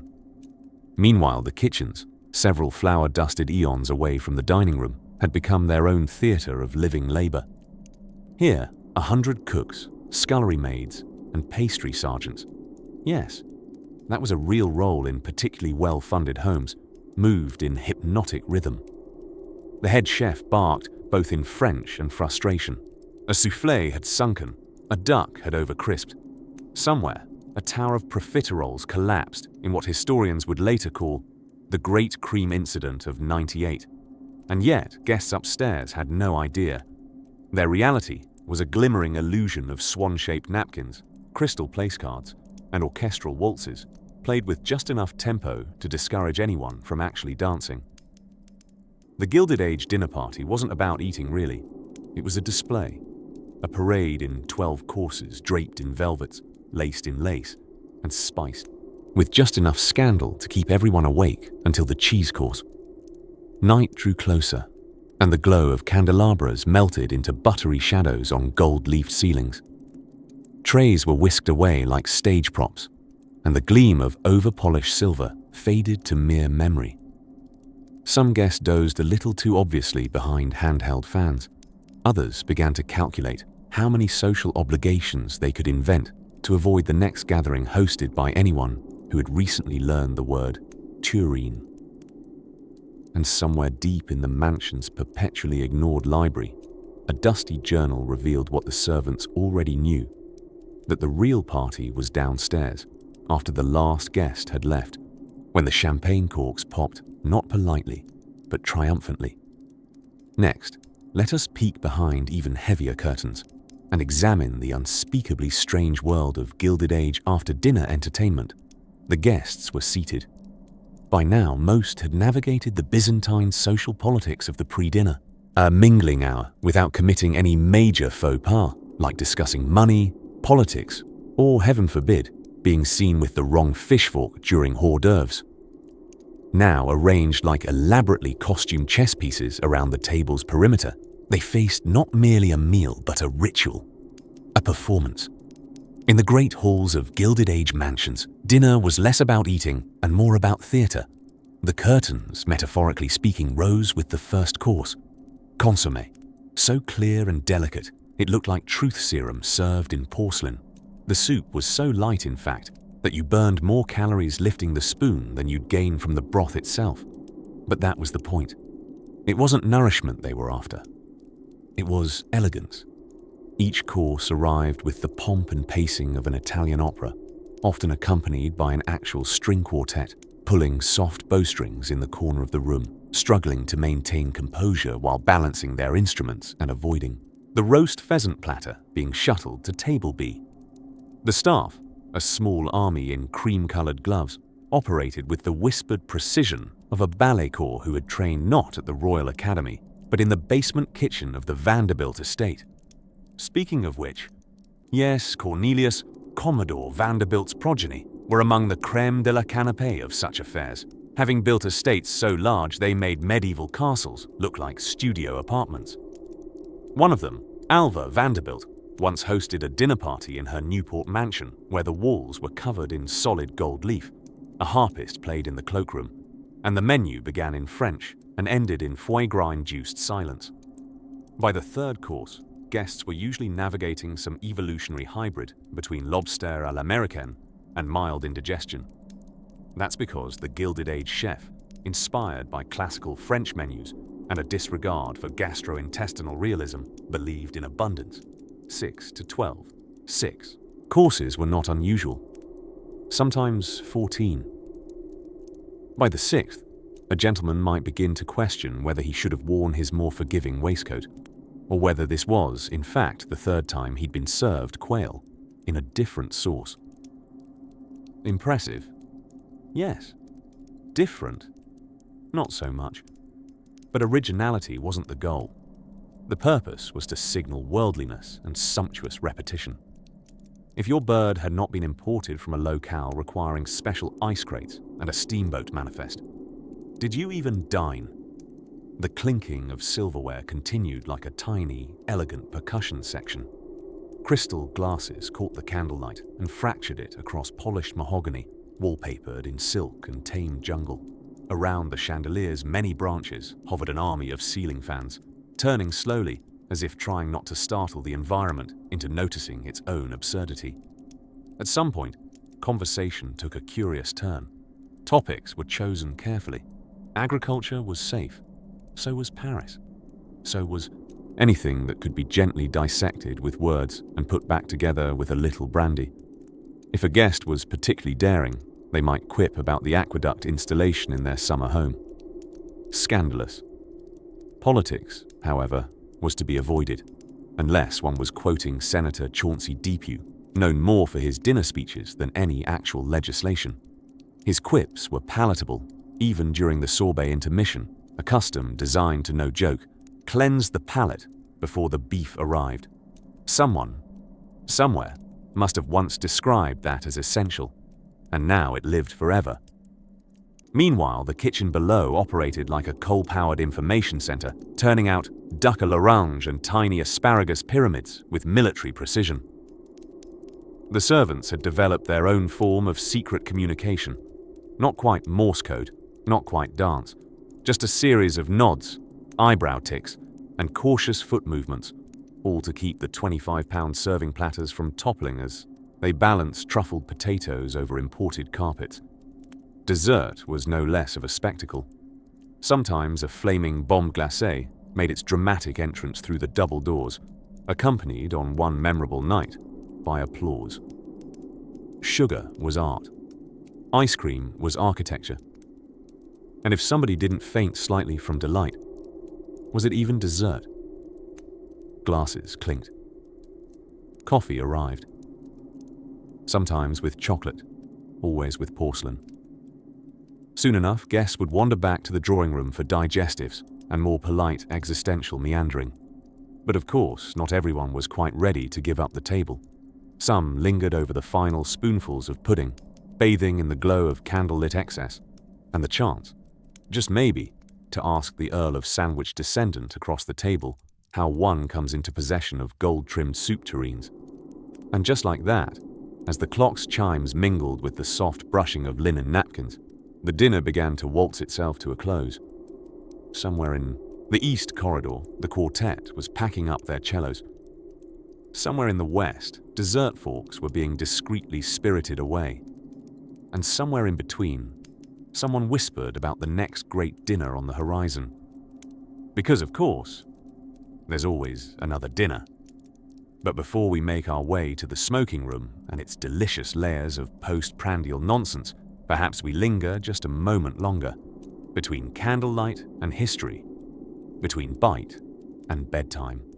When the dessert trolley finally rolled into view, it was less of a cart and more of a polished mahogany spectacle, gliding silently on wheels, lubricated with what one suspiciously suspects was beeswax and privilege.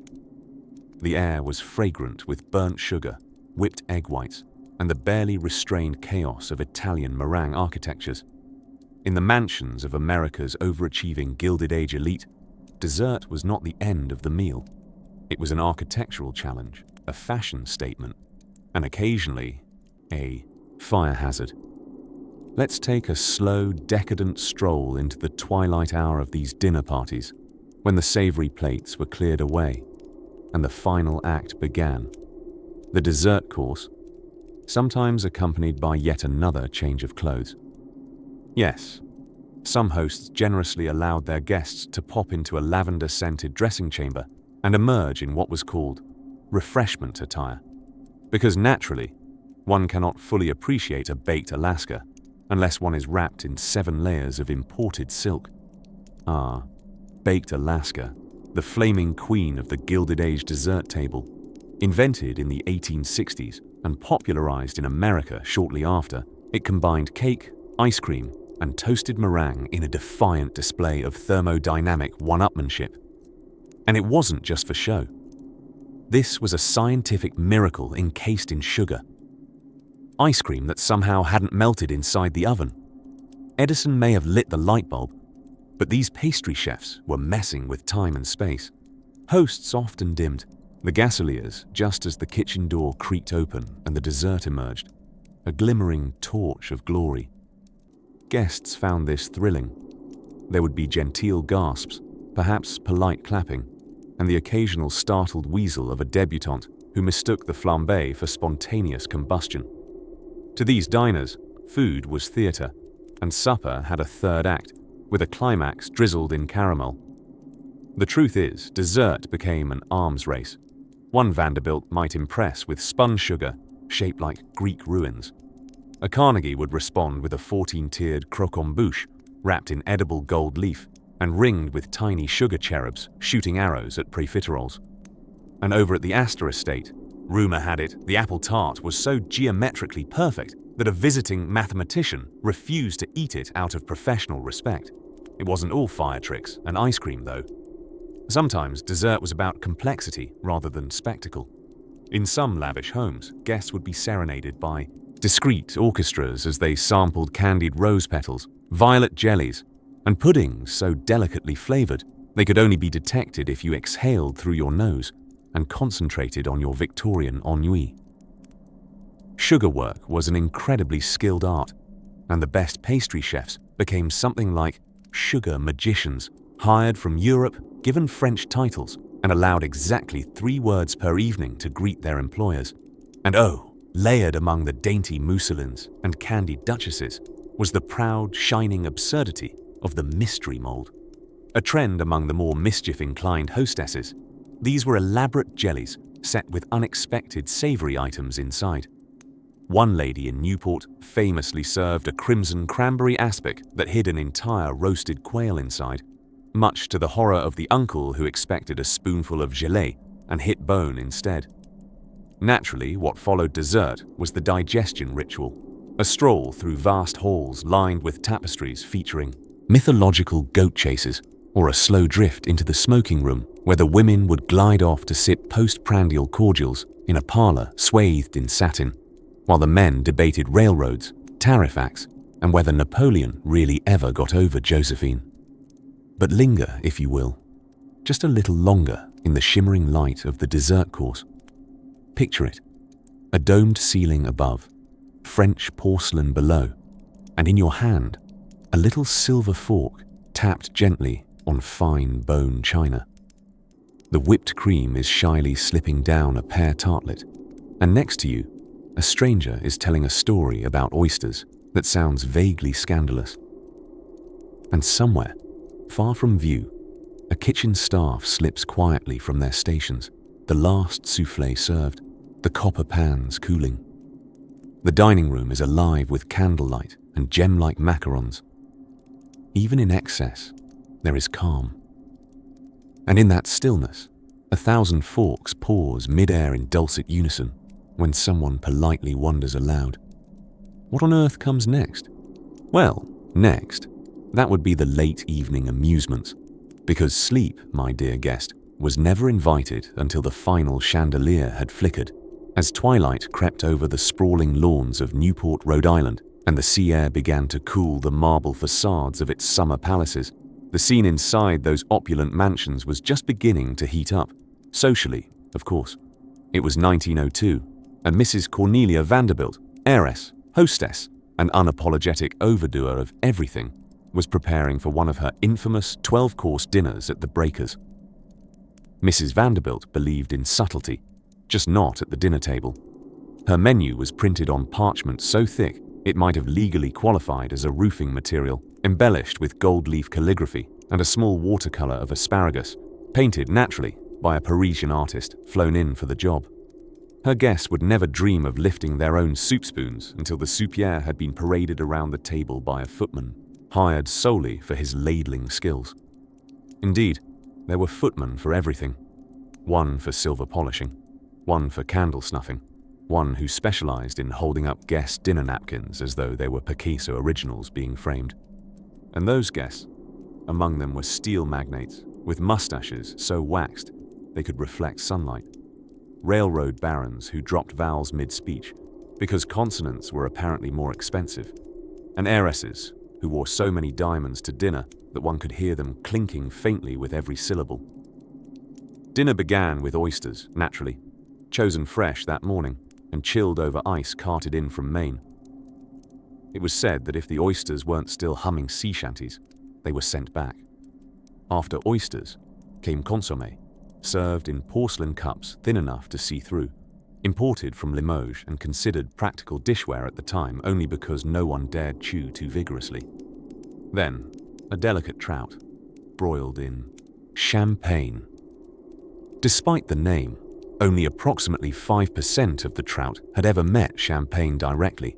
The rest was shown the bottle from across the room for inspiration. In such gatherings, conversation was as much a performance as the menu.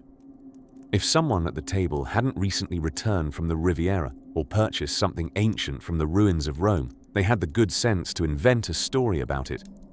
Boasting was allowed, but only if it sounded like lamentation. "Oh yes," a Mr. Felix Worthington might sigh, "I did buy an amphora from Pompeii. Absolutely exhausting. Had to have it reassembled in Florence. Still smells slightly of olives and despair." Meanwhile, servants dressed in livery, modeled unironically after 18th century French court uniforms, glided silently between guests, like well-dressed ghosts bearing trays of quail eggs and asparagus spears individually massaged into submission. Every movement was choreographed, including the ceremonial changing of the forks midway through the fish course, because truly, what barbarian uses the same fork for sole and salmon? As the entrees multiplied, so too did the eccentricities. One hostess in New York was reported to have served squab stuffed with foie gras, the entire contraption housed inside a hollow duck, which had been nestled inside a goose, which had been placed into a roasted wild boar. The final presentation included the boar wearing a monocle and holding a petit four. And then came dessert, or more accurately, the sugar opera. Painted marzipan scenes of classical mythology, sugar-frosted cherubs with scandalous expressions, spun sugar towers topped with caramel latticework so delicate it threatened to dissolve if looked at directly. Ice cream was served in molded forms resembling miniature busts of Shakespeare, Isaac Newton, or whomever your intellectual crush of the moment happened to be. Toast followed toast, each one longer and more self-congratulatory than the last. The evening's host would suavely digest the compliments with the same grace he used to ignore his stock losses that week. Every excessive detail, the gold-rimmed butter dish, the 100-candle chandelier barely dodging the top of one guest's toupee, all of it whispered, "Look what I can afford not to need." But the secret ache beneath the taffeta and tailcoats was that not one person truly tasted the duck à l'orange or the millefeuille. The courses became markers on a social map. Who sat closest to the host? Who laughed too hard? Who sighed just a touch too wistfully when the pianist played a nocturne? And as the final mints were served, hand-rolled by monks in the Alps during a vow of silence, the guests began their elegant withdrawal, each assured of their position in the uppermost frosting layer of society's elaborate cake. Which brings us, sleepily, to the question, where did the servants go when the caviar was gone and the carriages rolled away? That, dear listener, is an altogether different story, and one worth tucking into. And so, at the tail end of a glittering evening, tucked inside some echoing marble-clad monstrosity of a mansion, say 75 rooms too large for anyone with fewer than 16 names, the punch bowls have been drained of their spiced champagne, the orchestra has played its final waltz, and Lady Somebody Something of Somewhere has just been lowered into a fainting couch for no real reason other than she wanted attention and wore tight corseting. It's time, dear listener, for the last yawning act of these absurdly lavish dinner parties in America's Gilded Age, the midnight linger. This was not a stage of dining, but of performance. Guests, still clad in their peacockish worsted silks and evening tailcoats that glittered like polished beetle shells, remained long after the foie gras had given up hopes of digestion. They shuffled into drawing rooms and smoking rooms and solariums, designed more as architectural brags than as actual usable space. Someone would pretend to play the piano. Lady Churchill's cousin's husband would wage an intense debate about the merits of asparagus tongs. A gentleman with maidishly glistening hair would collapse into a leather wingback and claim he was late for his yacht. By this point, the servants, who had been invisibly toiling for hours, possibly days, kept functioning solely through muscle memory and excessive caffeine. Footmen in liveried coats had mastered the art of appearing like ghosts, silent, immaculately dressed, and ready to refill a glass of very, very old port without ever making eye contact. Some households took their over-the-top finales to creative extremes. At the Vanderbilt Ball of 1883, yes, that Vanderbilt Ball, the kind where diamonds practically developed their own gravitational pull, guests were permitted to take tours of different rooms designed to resemble heaven, hell, and somewhere in between. The Heaven Room reportedly included sensational amounts of Swedish punch and celestial music, while the Hell Parlor featured red velvet, absinthe cocktails, and several whispers of scandal slithering under the rug. Elsewhere, mansion owners added inventions to stretch the evening just a little longer. Ward McAllister, a man who tried very hard to become the human embodiment of a well-polished silver spoon, once suggested dinner parties include, and I quote, exotic entertainments, which ran the spectrum from Turkish belly dancers, problematic, to small orchestras, tucked behind tapestries, impractical. The idea was to keep the guests dazzled and slightly disoriented, lest someone remember they had a carriage to catch or a scandal to flee from quietly. Midnight itself would often melt blurrishly by, marked not by timepieces, but by the dwindling interest in conversation and the slight slouch of posture from even the most determined socialites. You could tell the party was done when ladies clutched their gloves but made no effort to put them on, when someone's monocle had been entirely forgotten on an Etruscan revivalist sideboard, and when the room smelled faintly of roses, cigars, and exhaustion. Now, not to be forgotten, let us take just a flickering moment to float past the upper gallery, past the parquet flooring polished with near-military discipline, and glimpse those who remained after the guests had gone. The cooks, returning to a hobble of soapy copper pans. The gardeners, wondering how lavender bushes had ended up as centerpieces. The maids, many of them teenagers with aching feet and dreams far grander than the dusting of Omlu figurines. And of course, the butlers, the true wizards of these excessive spectacles, standing quietly, dignified and aloof, cataloguing all improprieties with a mind as tidy as a silverware drawer. In the deepest hours of the night, the grand chandeliers would be dimmed, the embroidered napkins gathered, and the echo of laughter would still hang in the heavy velvet drapes like forgotten perfume. And that's it. That's what dinner parties looked like in the most excessive mansions America ever tried to build. Equal parts culinary triumph and theatrical farce. A parade of oysters, diamonds, opera gloves, and occasionally tame flamingos. Don't ask. Was it all necessary? Of course not. But did it shimmer like a dream wrapped in brocade? Absolutely. And now, while the Last Supper guests toddle into their carriages, cheeks flushed and egos wobbling from too much fish course and flattery, you, dear listener, may settle in and close your eyes. The Gilded Age has done its worst, and still, the world is turning gently. Good night.